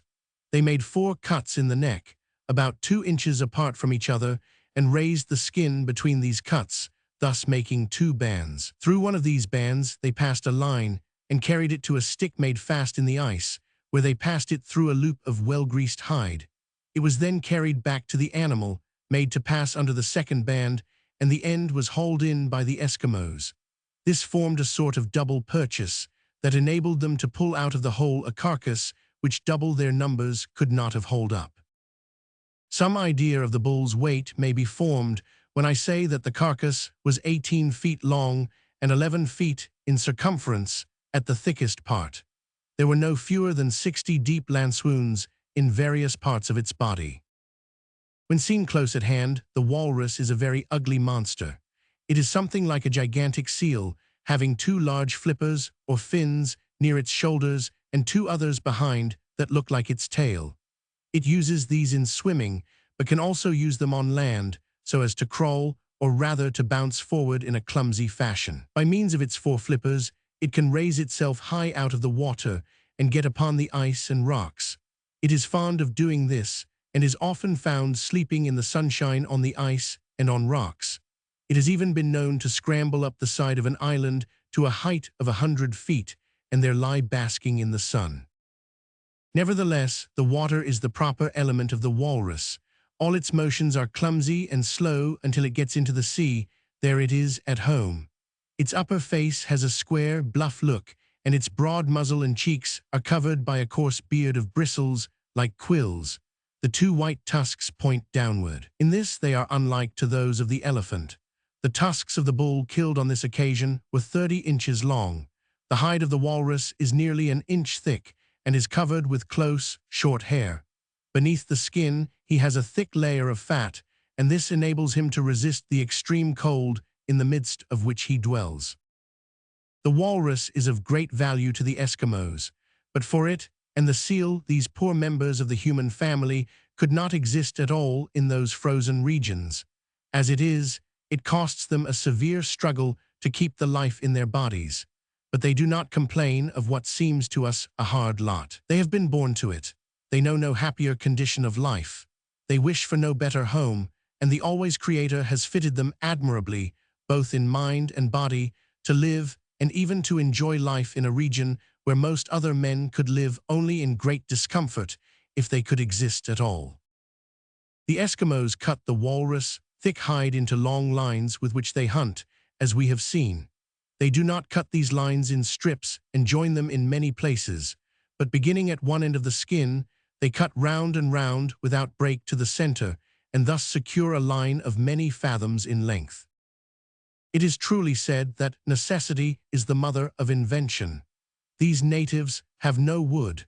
Not a single tree grows in the whole land of which I am writing. There are plenty of plants, grasses, mosses, and beautiful flowers in summer, growing, too, close beside ice fields that remain unmelted all the year round. But there is not a tree large enough to make a harpoon of.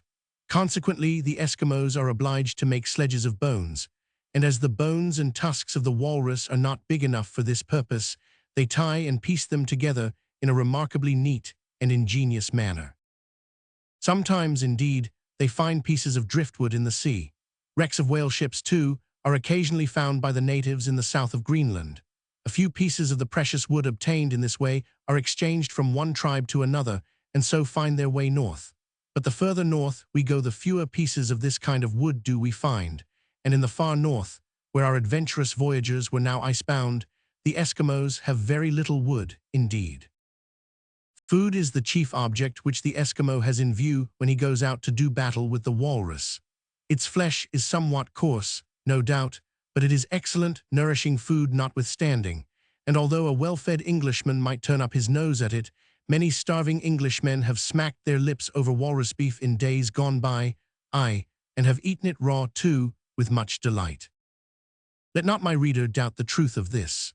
Well-known and truth-loving men have dwelt for a time in those regions, and some of these have said that they actually came to prefer the walrus flesh raw because it was more strengthening and fitted them better for undertaking long and trying journeys in extremely cold weather. One of the most gallant men who ever went to the polar seas, Dr. Kane of the American Navy, tells us in his delightful book, Arctic Explorations, that he frequently ate raw flesh and liked it, and that the Eskimos often eat it raw. In fact, they are not particular. They will eat it cooked or raw, just as happens to be most convenient for them. When the animals, whose killing I have described, were secured, the Eskimos proceeded to skin and cut them up. The sailors, of course, assisted and learned a lesson. While this was going on, one of their number went away for a short time and soon returned with a sledge drawn by about a dozen dogs. This they loaded with the meat and hide of the bull, intending evidently to leave the cow to their new friends as being their property. But Gregory thought they were entitled to a share of it, so, after loading his sledge with a considerable portion of the meat, he gave them the remainder along with the hide. This pleased them mightily and caused them to talk much, though to little purpose. However, Gregory made good use of the language of signs. He also delighted them with the gift of a brass ring, an old knife, and a broken pencil case, and made them understand that his abode was not far distant, by drawing the figure of a walrus in a hole in the snow, and then a thing like a beehive at some distance from it, pointing northward at the same time. He struck a harpoon into the outline of the walrus, to show that it was the animal that had just been killed, and then went and lay down in the picture of the beehive, to show that he dwelt there. The natives understood this quite well. They immediately drew another beehive, pointed to the south and to the sun, and held up 5 fingers. From this, it was understood that their village was 5 days distant from the spot where they then were. He next endeavored to purchase 3 of their dogs, but they objected to this, and refused to accept of 3 knives as a price for them. They were tempted, however, by the offer of a whale harpoon and a hemp line, and at last agreed to let him have 3 of their best dogs. This the young doctor considered a piece of great good fortune, and being afraid that they would repent, he prepared to leave the place at once. The dogs were fastened by lines to the sledge of their new masters. A whip was made out of a strip of walrus hide, a bone served for a handle, and away they went for the brig at a rattling pace, after bidding the natives farewell and making them understand that they hoped to meet again in the course of the winter. Thus happily ended their first meeting with the Eskimos. It may well be believed that there were both astonishment and satisfaction on board the Hope that night, when the hunting party returned, much sooner than had been expected, with the whip cracking, the men cheering, the dogs howling, and the sledge well laden with fresh meat. Chapter 8. The Cause of Icebergs, Fox Chase, a Bear. One day, long after the walrus hunt just described, Joe Davis stood on the deck of the Hope, leaning over the side and looking out to sea, at least in the direction of the sea, for, although midday, it was so dark that he could not see very far in any direction. Joe was conversing with Mr. Dicey on the appearance of things around him. "Do you know, Mr. Dicey," said he, "what it is as causes them their icebergs?" Mr. Dicey looked very grave and wise for a few seconds without answering. Then he said, in rather a solemn tone, "Well, Davis, to tell you the real truth, I don't know. Now, as this question is one of considerable interest, I shall endeavor to answer it for the benefit of the reader. The whole of the interior of Greenland is covered with ice and snow. This snowy covering does not resemble that soft snow which falls on our own hills. It is hard and never melts entirely away. The snow there is in some places 1,000 feet thick. It covers all the hilltops and fills up all the valleys, so that the country may be said to be a buried land. Since the world began, perhaps, snow has been falling on it every winter, but the summers there have been so short that they could not melt away the snow of one winter before that of another came and covered it up and pressed it down. Thus, for ages, the snow of one year has been added to that which was left of the preceding, and the pressure has been so great that the mass has been squeezed nearly as hard as pure ice. The ice that has been formed in this way is called glacier, and the glaciers of Greenland cover, as I have said, the whole country, so that it can never be cultivated or inhabited by man unless the climate change. There are glaciers of this kind in many other parts of the world. We have them in Switzerland and in Norway, but not on nearly so large a scale as in Greenland. Now, although this glacier ice is clear and hard, it is not quite so solid as pure ice, and when it is pushed down into the valleys by the increasing masses above it, actually flows. But this flowing motion cannot be seen. It is like the motion of the hour hand of a watch, which cannot be perceived however closely it may be looked at. You might go to one of the valleys of Greenland and gaze at a glacier for days together, but you would see no motion whatever. all would appear solid, frozen up, and still. But notice a block of stone lying on the surface of the glacier and go back many months after, and you will find the stone lying a little further down the valley than when you first saw it. Thus glaciers are formed, and thus they slowly move. But what has all this to do with icebergs? We shall see. As the great glaciers of the north, then, are continually moving down the valleys, of course their ends are pushed into the sea. These ends, or tongues, are often hundreds of feet thick. In some places, they present a clear glittering wall to the sea of several hundreds of feet in height, with perhaps as much again lost to view down in the deep water. As the extremities of these tongues are shoved farther and farther out, they chip off and float away. These chips are icebergs. I have already said that icebergs are sometimes miles in extent, like islands, that they sink 700 or 800 feet below the surface, while their tops rise more than 100 feet above it, like mountains.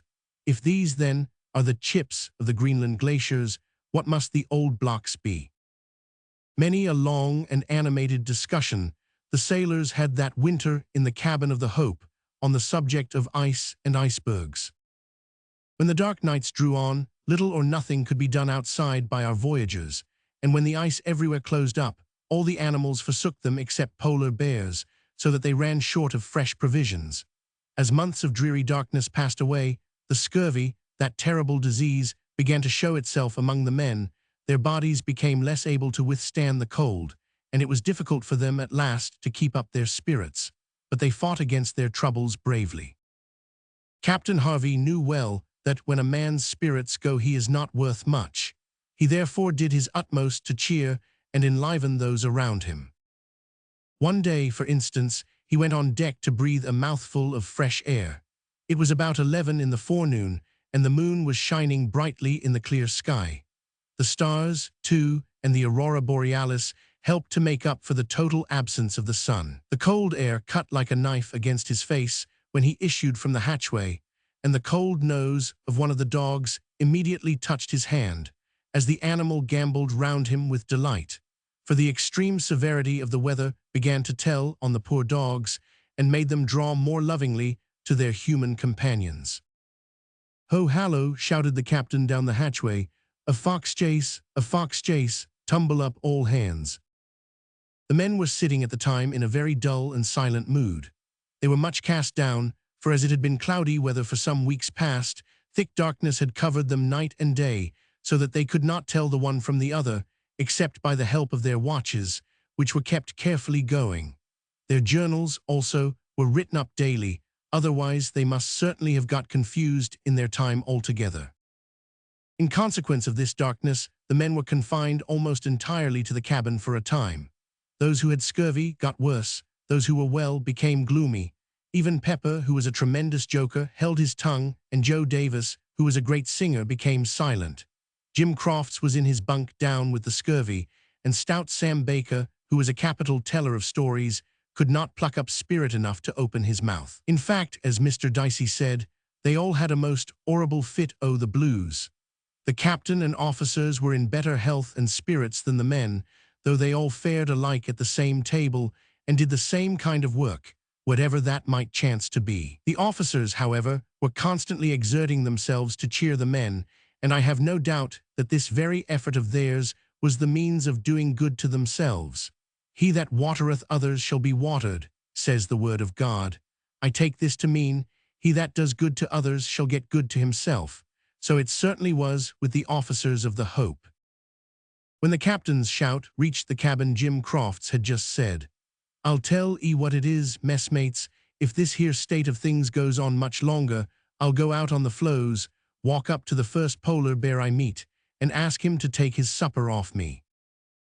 There was no laugh at this, but Pepper remarked in a quiet way that he needn't put himself to so much trouble, for he was such a pale-faced, disagreeable-looking object that no bear would eat him unless it was starving. "Well then, I'll offer myself to a starvin' bear, to one that's a'most dead with hunger," retorted Jim gloomily. "What's that the cap'n is singin' out?" said Davy Butts, who was mending a pair of canvas shoes.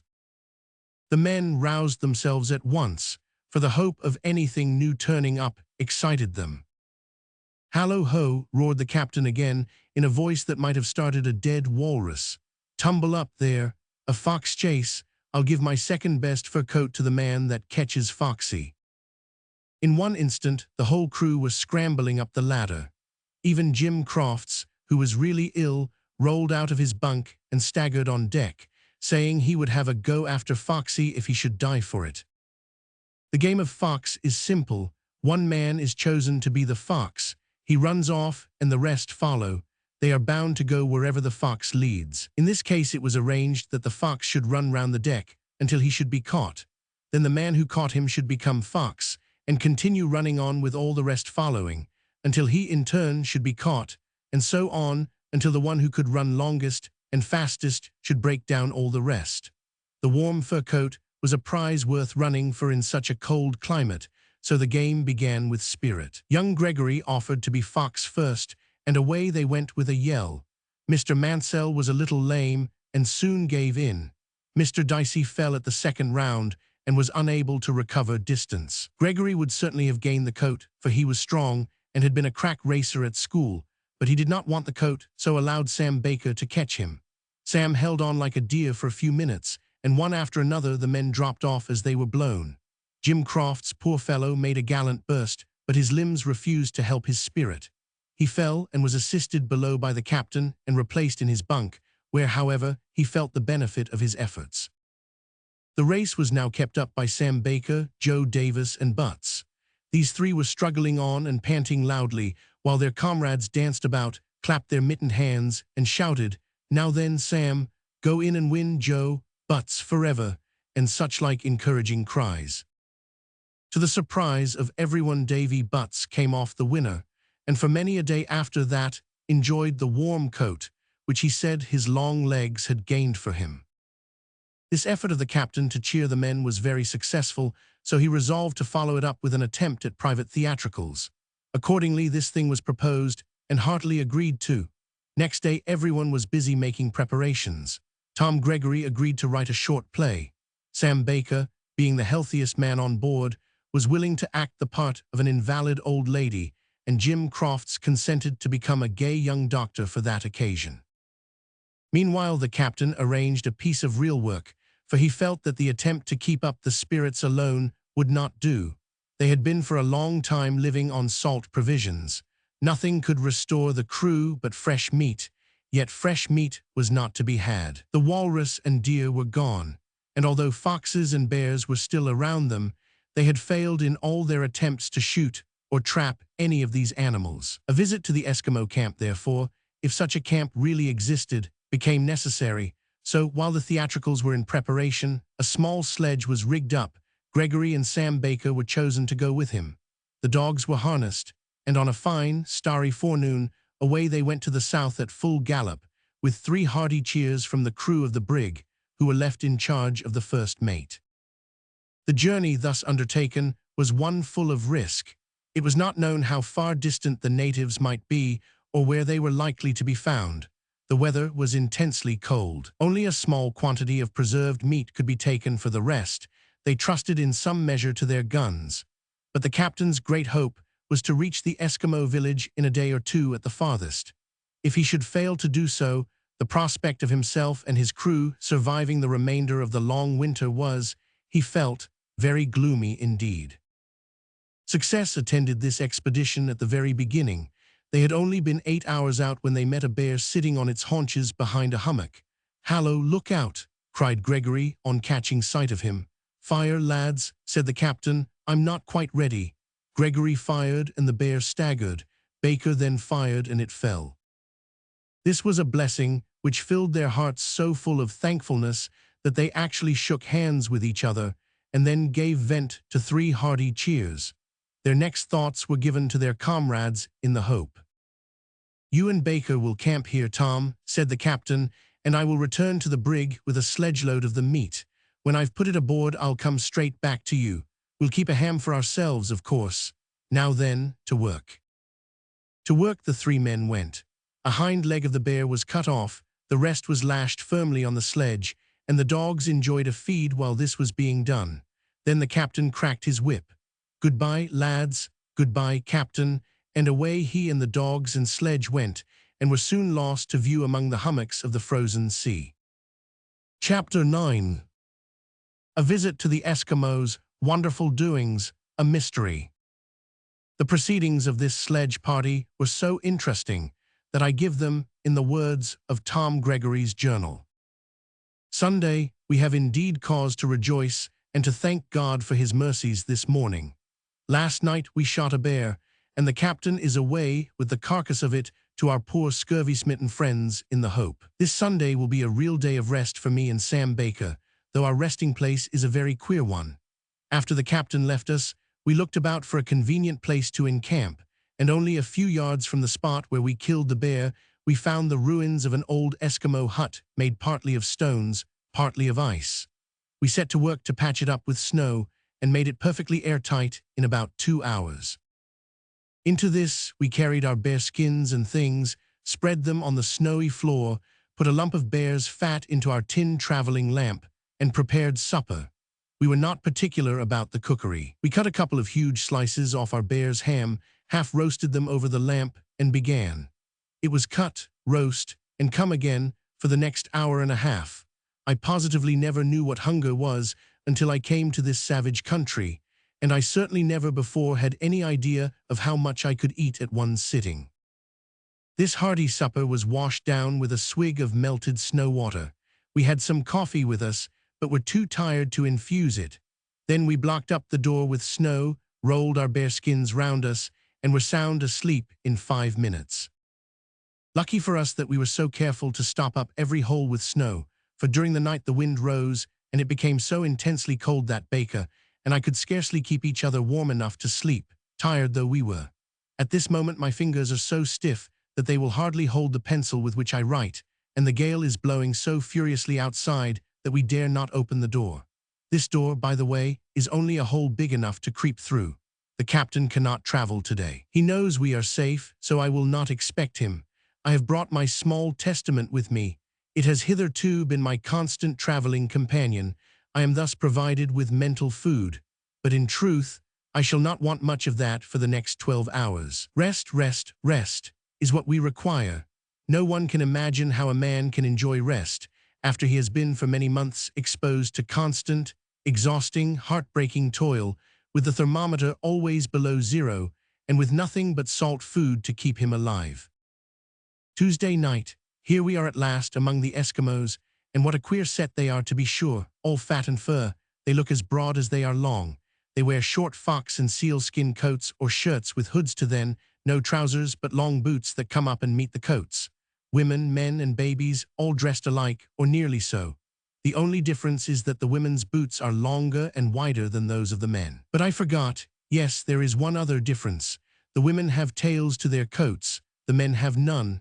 Real tails, not like the broad skirts of our dress coats, but long, narrow tails, something like the tail of a cow with a broadish flap at the end of it. This they evidently look upon as a handsome ornament, for I observe that when they go off on a journey, each woman buttons her tail up to her waist to keep it out of the way, and when she returns, she unbuttons it and comes into camp with her tail flowing gracefully behind her. We had a terrible journey of it down here. The captain returned to us on Monday morning early, and the next 2 days we spent struggling over the hummocks and out upon the floes. It was so cold that the wind cut into our very marrow. We have all had our faces frozen, more or less, but not badly. Baker will have an ugly spot on the end of his nose for some weeks to come. It is getting black now, and as the nose itself is bright red and much swelled, his appearance is not improved. I foolishly tried to eat a little snow yesterday morning, and the consequence is that my lips are sore and bloody. On Monday afternoon, the dogs and sledge went head over heels into a deep rut in the ice, and it cost us 2 hours to get them out again. Luckily no damage was done, although the captain was on the sledge at the time. We had almost despaired of finding the village when we came upon a sledge track that led us straight up to it. I shall never forget the beauty of the scene on our arrival.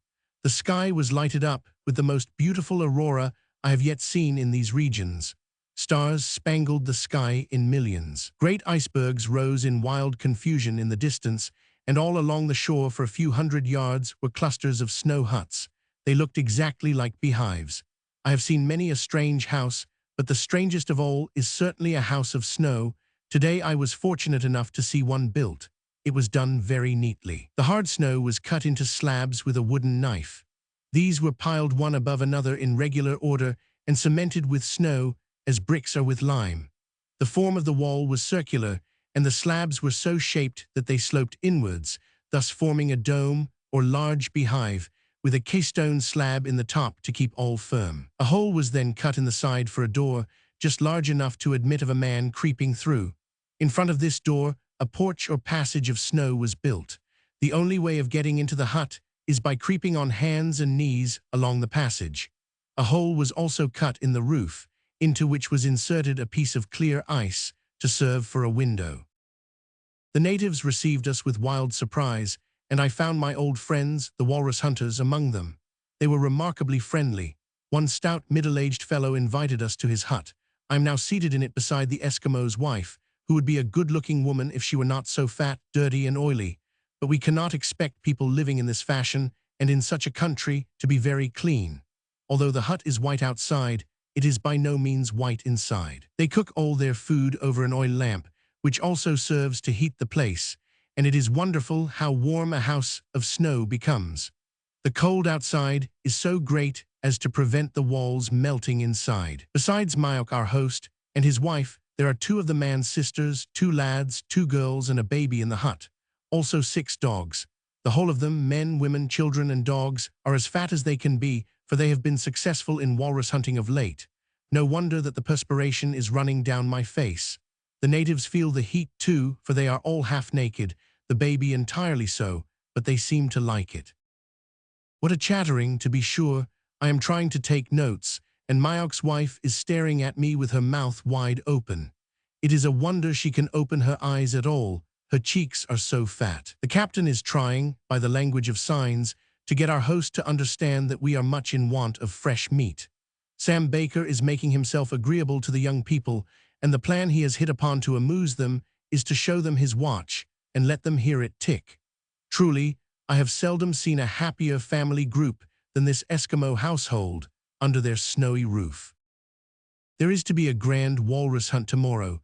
We shall accompany them and see whether our endurance on a long march and our powers with the rifle cannot impress them with some respect for us. At present, they have not much. They seem to think us a pale-faced set of helpless creatures.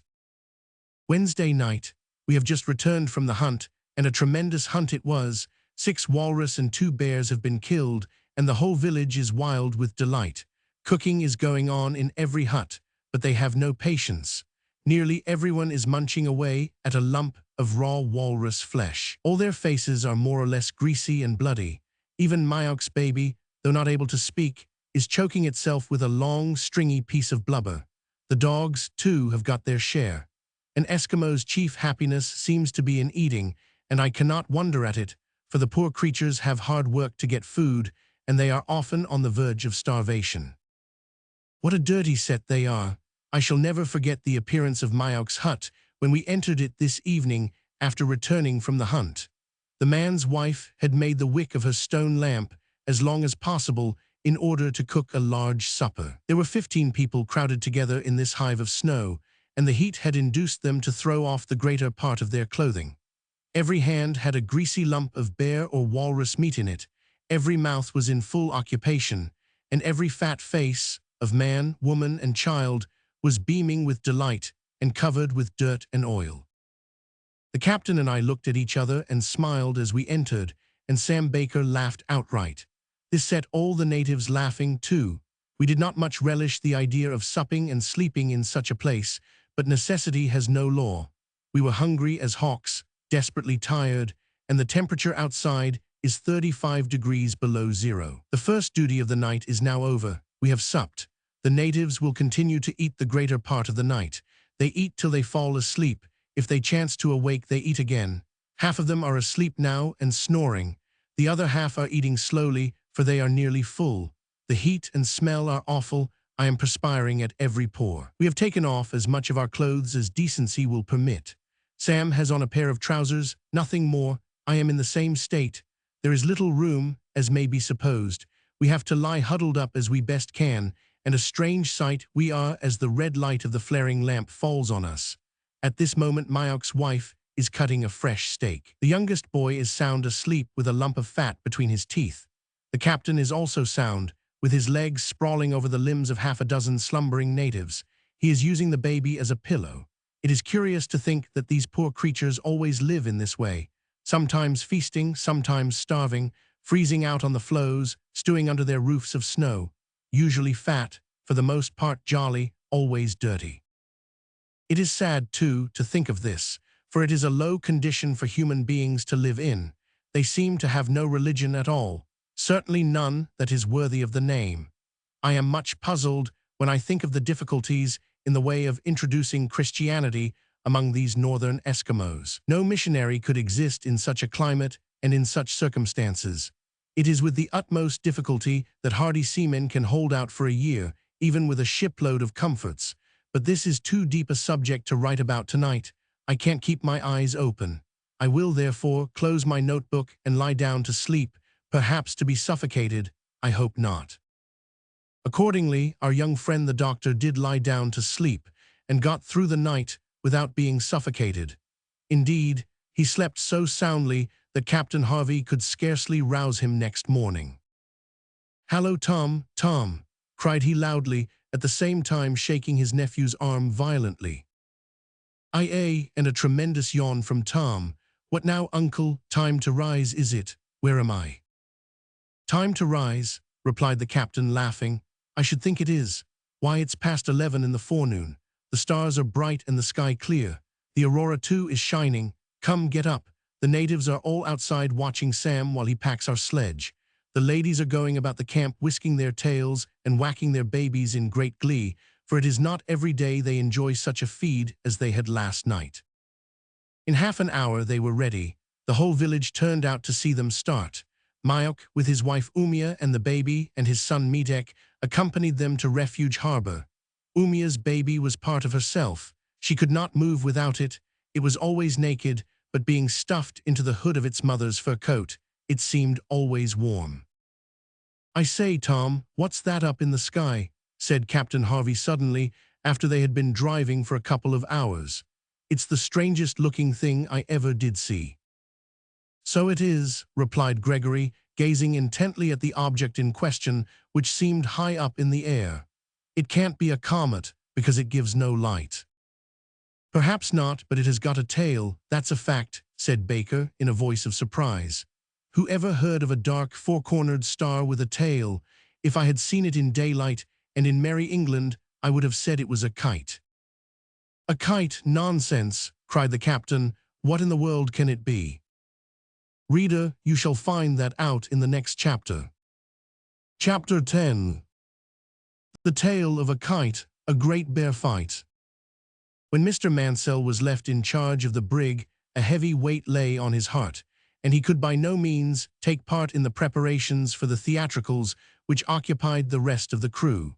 He felt that life or death depended on the success of the captain in his search for fresh meat. Already most of the men were ill with scurvy, and some of them were alarmingly low. Nothing could save them but fresh meat, and when the first mate thought of the difficulties and dangers of a journey on the floes in such weather, and the uncertainty of the Eskimos being discovered, his heart misgave him. About an hour after the departure of Captain Harvey on the Monday morning, he took Davy Butts aside. "Davy," said he, "you've been at work on these kites a long time. Are they nearly finished?" "Quite finished, sir," answered Butts. "Then get them up, for there is a good breeze. I shall try them on our small sledges. It will at least stir up and amuse the men." 10 minutes after this, the crew were summoned on deck to witness an experiment. A small dog sledge lay on the hard snow beside the vessel, and near to this, Davy Butts and Mr. Dicey were holding on to a stout line, at the end of which an enormous kite was pulling. This kite was square in shape, made of the thickest brown paper, and nearly 6 feet across. That its power was great was evident from the difficulty with which the two men held it. The end of the line was fastened to the sledge. "Now, boys, ease off line till it is taut, and then wait for the word," said Davy Butts, jumping on to the sledge. "Now, let go." Away went the sledge over the hard snow at the rate of 3 miles an hour, which soon increased to double that rate. Davy cheered and waved his arms. The men gave one loud hurrah of surprise and delight and set off in mad pursuit. They were soon left behind. "Hold on, Davy. Goodbye, Butts. Look out, mind the ridge." The last warning was needful. The sledge was rushing furiously toward a long ridge of ice which rose in a sharp slope to a height of 3 feet and descended on the other side to an equal depth, but without any slope. Davy saw his danger, but he did not dare to put out foot or hand to check his progress. Even if he had, it would have been of no use. Up the slope he went as a seagull skims over a wave. For one moment he was in the air. The next, he came down with a crash that nearly dislocated all his joints, and his teeth came together with a loud snap. By good fortune his tongue was not between them. The sledge was a strong one, and the thing was done so quickly and neatly that it did not upset. But now a large and rugged hummock lay right before him.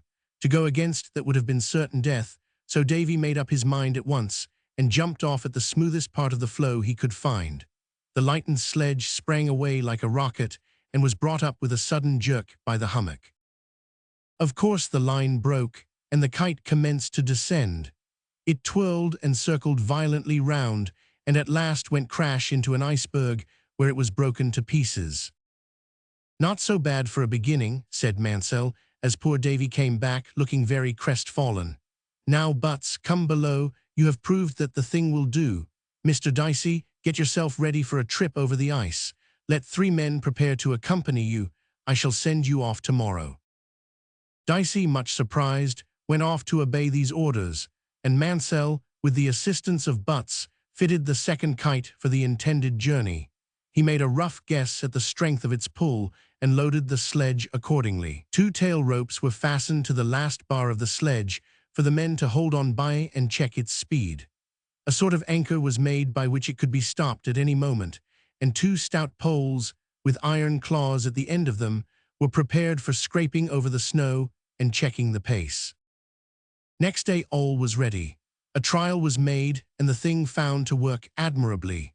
The trial trip over, they bade their comrades farewell, and away they went due south, in the direction where the native village was supposed to be.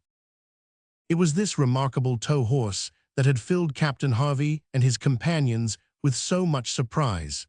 The appearance of the sledge immediately after, with a shout and a cheer from Dicey and the men, explained the mystery. Being so near the Eskimo camp, they at once returned to it, in order to allow the newly arrived party to rest, as well as to load their sledge with as much fresh meat as it could carry, for which supplies the captain took care to pay the natives with a few knives and a large quantity of hoop iron, articles that were much more valuable to them than gold. As the wind could not be made to turn about to suit their convenience, the kite was brought down and given to Davy to carry, and a team of native dogs were harnessed to the sledge instead. On the following day, the united party set out on their return to the brig, which they reached in safety. Tom Gregory's account of the Eskimos who accompanied them to their wooden home is amusing. His journal runs thus: "The amazement of our visitors is very great.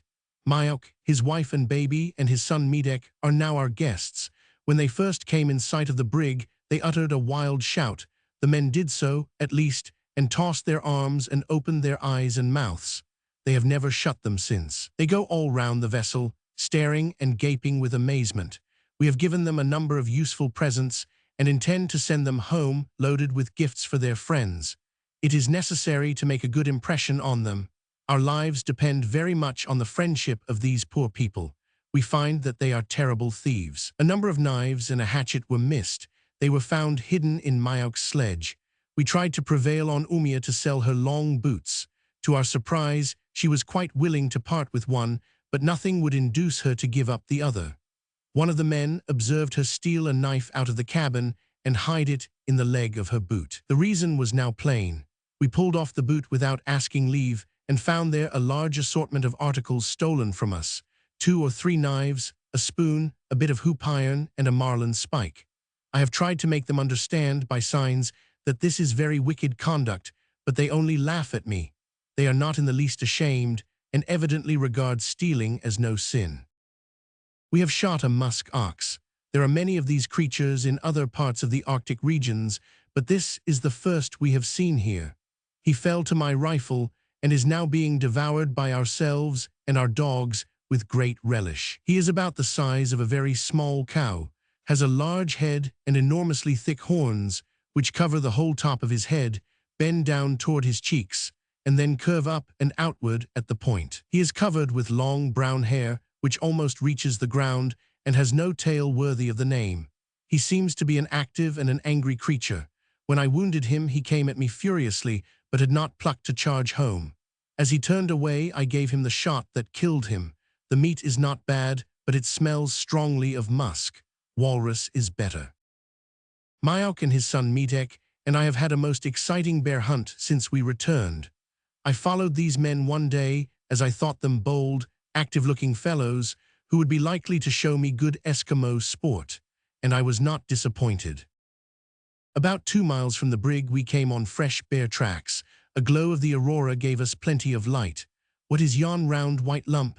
Thought I a bear? No, it must be a snow wreath. Mayauk did not think so, for he ran behind a lump of ice and became excited. He made signs to me to remain there while he and his son should go and attack the bear. They were armed each with a long lance.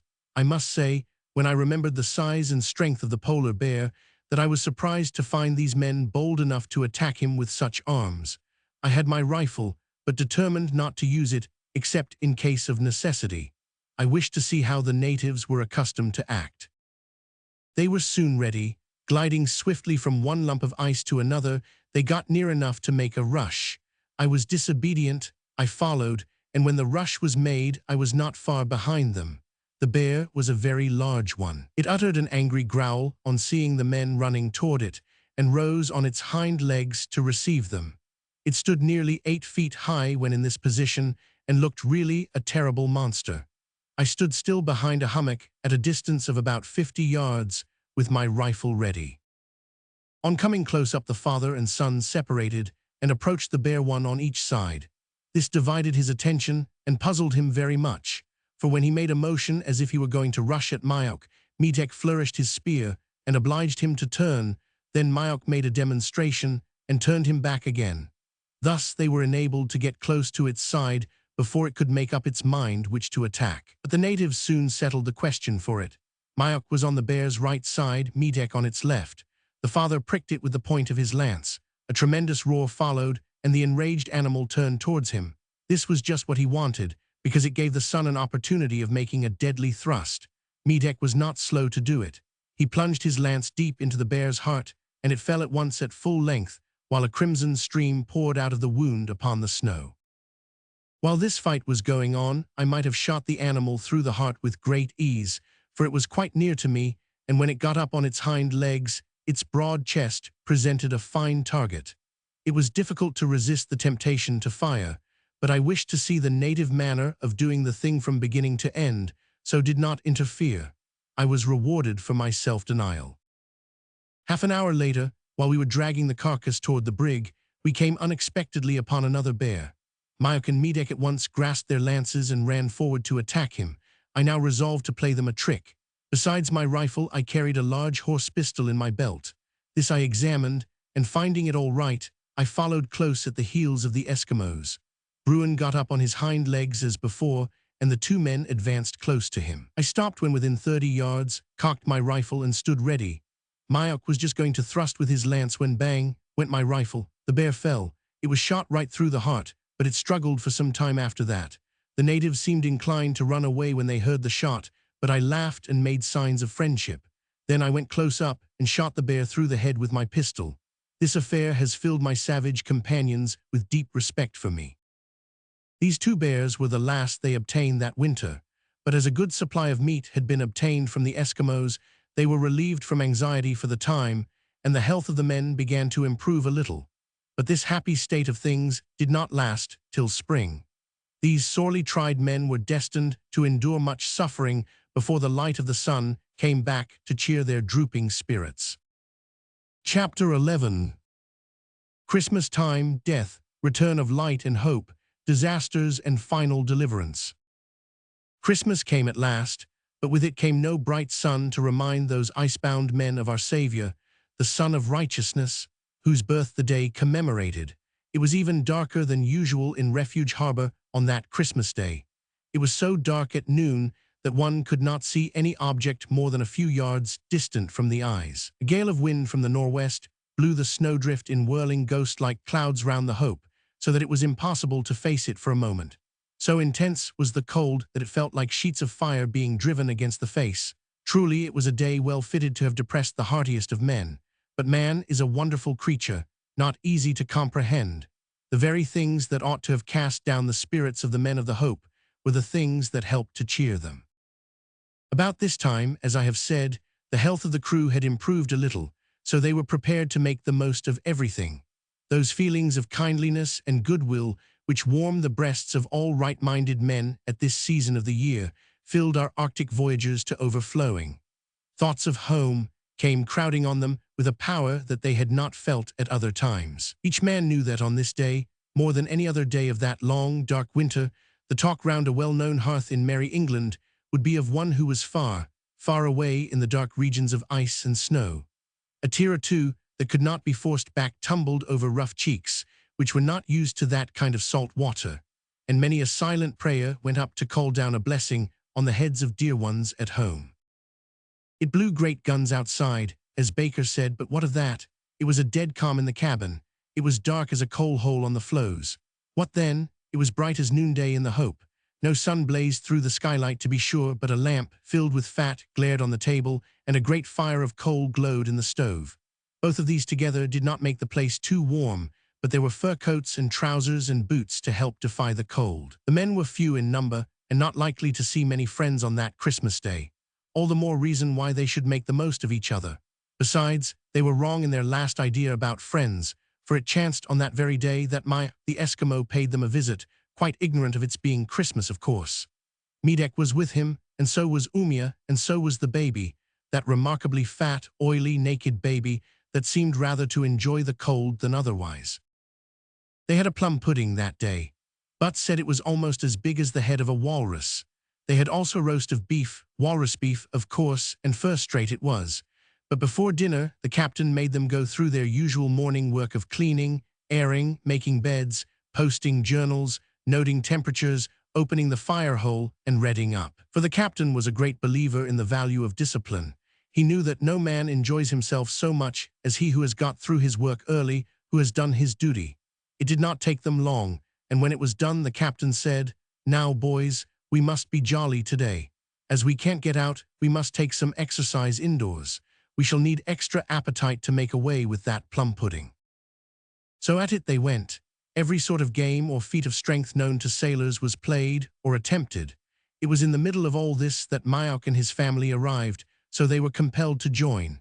Even the fat baby was put into a blanket and swung round the cabin by Jim Croft, to the horror of its mother, who seemed to think it would be killed, and to the delight of its father, who didn't seem to care whether it was killed or not. Then came the dinner. What a scene that was, to be sure. It would take a whole book to describe all that was said and done that day. The Eskimos ate till they could hardly stand. That was their usual custom. Then they lay down and went to sleep. That was their usual custom, too. The rest ate as heartily, poor fellows, as was possible for men not yet quite recovered from scurvy. They had no wine, but they had excellent coffee, and with this they drank to absent friends, sweethearts, and wives, and many other toasts, the mere mention of which raised such strong home feelings in their breasts that some of them almost choked in the attempt to cheer. Then came songs and stories, all of them old, very old indeed, but they came out on this occasion as good as new. The great event of the evening, however, was a fancy ball, in which our friends Butts, Baker, Gregory, and Pepper distinguished themselves. They had a fiddle, and Dawkins, the steward, could play it. He knew nothing but Scotch reels, but what could have been better? They could all dance, or if they could not, they all tried. Mayock and Metek were made to join, and they capered as gracefully as polar bears, which animals they strongly resembled in their hairy garments. Late in the evening came supper. It was just a repetition of dinner, with the remains of the pudding fried in bear's grease. Thus passed Christmas Day, much in the same way passed New Year's Day. Then the men settled down to their old style of life, but the time hung so heavy on their hands that their spirits began to sink again. The long darkness became intolerable, and the fresh meat began to fail. Everything with life seemed to have forsaken the place. The captain made another trip to the Eskimo village and found the huts empty. The whole race had flown, he knew not whither. The private theatricals were at first very successful, but by degrees they lost their interest and were given up. Then a school was started, and Gregory became headmaster. Writing and arithmetic were the only branches taught. Some of the men were much in need of instruction, and all of them took to the school with energy and much delight. It lasted longer than the theatricals did. As time wore on, the fresh meat was finished, scurvy became worse, and it was as much as the men who were not quite knocked down could do to attend to those who were. Day after day Tom and Gregory and Sam Baker went out to hunt, and each day returned empty-handed. Sometimes an Arctic hare or a fox was got, but not often. At last rats were eaten as food. These creatures swarmed in the hold of the brig. They were caught in traps and shot with a bow and a blunt-headed arrow, but few of the men would eat them. The captain urged them to do so in vain. Those who did eat kept in better health than those who did not. At last death came. Mr. Mansell sank beneath the terrible disease and was buried on the island. No grave could be dug in that hard frozen soil. The burial service was read by his sorrowing comrades over his body, which was frozen quite hard before they reached the grave, and then they laid it in a tomb of ice. Time hung heavier than ever after that. Death is at all time a terrible visitant, but in such a place and under such circumstances it was tenfold more awful than usual. The blank in so small a band was a great one. It would perhaps have depressed them more than it did had their own situation been less desperate. But they had too fierce a battle to fight with disease, and the midnight gloom, and the bitter frost, to give way to much feeling about him who was gone. Thus the long winter passed heavily away. The sun came back at last, and when he came his beams shone upon a pale, shattered, and heart-weary band of men. But with his cheering light came also hope, and health soon followed in his train. Let young Gregory's journal tell the rest of our story, little of which now remains to be told. February 21st. I have to record, with joy and gratitude, that the sun shone on the peaks of the icebergs today, the first time it has done so since October last. By the end of this month, we shall have his rays on deck. I climbed to the top of a berg and actually bathed in sunshine this forenoon. We are all quite excited by the event. Some of us even look jolly. Ah, what miserable faces my comrades have. So pale, so thin, we are all as weak as water. The captain and I are the strongest. Baker is also pretty well. Crofts and Davis are almost useless, the rest being quite helpless. The captain cooks, Baker and I hunt, Crofts and Davis attend to the sick. Another month of darkness would have killed the half of us.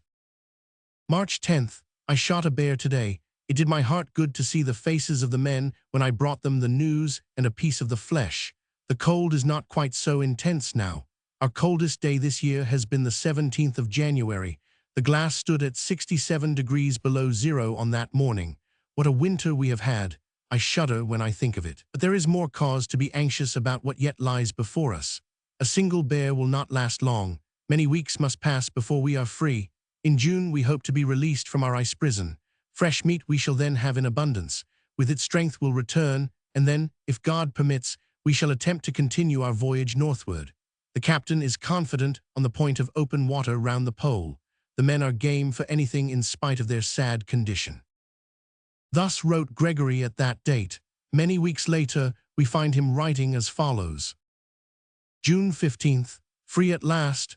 The ice has been breaking up out at sea for some time past. It gave way in Refuge Harbor yesterday, and we warped out in the night.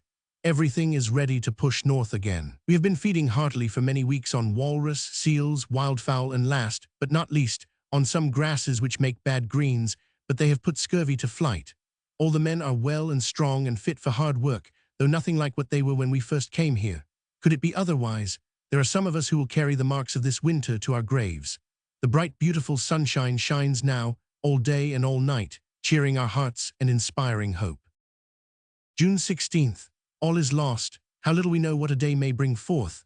Our good little brig is gone, and we are here on the ice without a thing in the world except the clothes on our backs. I have saved my notebook. which chanced to be in my breast pocket when the nip took place. How awfully sudden it was. We now appreciate the wise forethought of Captain Harvey in sending the large boat to Forlorn Hope Bay. This boat is our last and only hope. We shall have to walk 40 miles before we reach it. Our brig went down at 3 o'clock this afternoon. We had warped out into the floes to catch a light breeze that was blowing outside. For some time, we held on steadily to the northward, but had not got out of sight of our winter quarters when a stream of ice set down upon us and closed in all around. At first we thought nothing of this, having escaped so many dangers of the kind last autumn, but by degrees the pressure increased alarmingly. We were jammed against a great ice field which was still fast to the shore. In a few moments, the sides of our little vessel began to creak and groan loudly. The men labored like tigers at the ice bowls, but in vain. We heard a loud report in the cabin. No one knows what it was, but I suppose it must have been the breaking of a large bolt. At any rate, it was followed by a series of crashes and reports that left no doubt in our minds as to what was going on. The ice was cracking the brig as if she had been a nutshell. "Save yourselves, lads," cried the captain. One or two of the men made a rush to the hatchway, intending to run below and save some of their things. I ran to the cabin ladder in the hope of saving our logbook and journals, but we all started back in horror, for the deck at that moment burst open almost under our feet. I cast one glance down through the opening into the hold. That glance was sufficient. The massive timbers and beams were being crushed together, doubled up, split, and shivered as if they had been rotten straws. In another moment I was on the ice, where the whole crew were assembled, looking on at the work of destruction in solemn silence. After bursting in the vessel's sides, the ice eased off, and she at once began to settle down. We could hear the water rushing furiously into the hold. 10 minutes later she was gone. Thus end our hopes of farther discovery, and we are now left to fight our way in an open boat to the settlements on the south coast of Greenland. We have little time to think. Prompt action must be our watchword now if we would escape from this world of ice. July 20th. I have not entered a line in this journal since our vessel was lost. Our work has been so severe and our suffering so great that I have had no heart for writing. Our walk to the place where we left the boat was a hard one, but we were cheered by finding the boat all safe and the provisions and stores just as we left them. There was not enough to last out the voyage, but we had guns and powder. It is in vain to attempt to describe the events of the last few weeks. Constant and hard and cold work at the oars, with the ice bowls, warping, hauling, and shoving. Beset by ice, driving before storms, detained by thick fogs, often wet to the skin, always tired, almost starving, such has been our fate since that sad day when our brig went down. And yet I don't think there is one of our party who would not turn about on the spot and renew our voyage of discovery if he only got a chance of going in a well-appointed vessel. As it is, we must push on. Home, home, is our cry now. August 1st. We are now in clover, after having been reduced to think of roasting our shoes for breakfast. For 3 days last week, we ate nothing at all. Our powder has been expended for some weeks past. On Monday, we finished our last morsel of the gull that Pepper managed to bring down with a stone. Tuesday was a terrible day. The agony of hunger was worse than I had expected it to be. Nevertheless, we tried hard to cheer each other as we labored at the oars. Our only hope was to fall in with natives. Signs of them were seen everywhere, and we expected to hear their shouts at every point of land we doubled. The captain suggested that we should try shoe soup on Wednesday morning. He was more than half in earnest, but spoke as if he were jesting. Pepper cocked his ears as if there was some hope still of work for him to do in his own line. Jim Crofts pulled off his shoe and, looking at it earnestly, wondered if the sole would make a very tough chop. We all laughed, but I cannot say that the laugh sounded hearty. On the Thursday I began to feel weak, but the pangs of hunger were not so bad. Our eyes seemed very large and wolfish. I could not help shuddering when I thought of the terrible things that men have done when reduced to this state. That evening, as we rounded a point, we saw an Eskimo boy high on a cliff, with a net in his hand. He did not see us for some time, and we were so excited that we stopped rowing to watch him in breathless silence. Thousands of birds were flying round his head among the cliffs. How often we had tried to kill some of these with sticks and stones, in vain. The net he held was a round one with a long handle. Suddenly he made a dashing sweep with it and caught 2 of the birds as they passed. We now saw that a number of dead birds lay at his feet.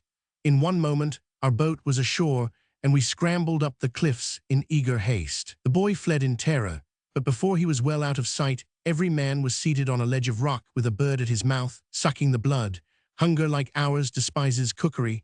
It was fortunate that there were not many birds, else we should have done ourselves harm by eating too much. I have eaten many a good meal in my life, but never one so sweet, or for which I was so thankful, as that meal of raw birds devoured on the cliffs of Greenland. That night we reached the Eskimo village, where we now lie. We find that it is only 2 days' journey from this place to the Danish settlements. There we mean to get on board the first ship that is bound for Europe, no matter what port she sails for. Meanwhile we rest our weary limbs in peace, for our dangers are past, and thanks be to God we are saved. Reader, my tale is told.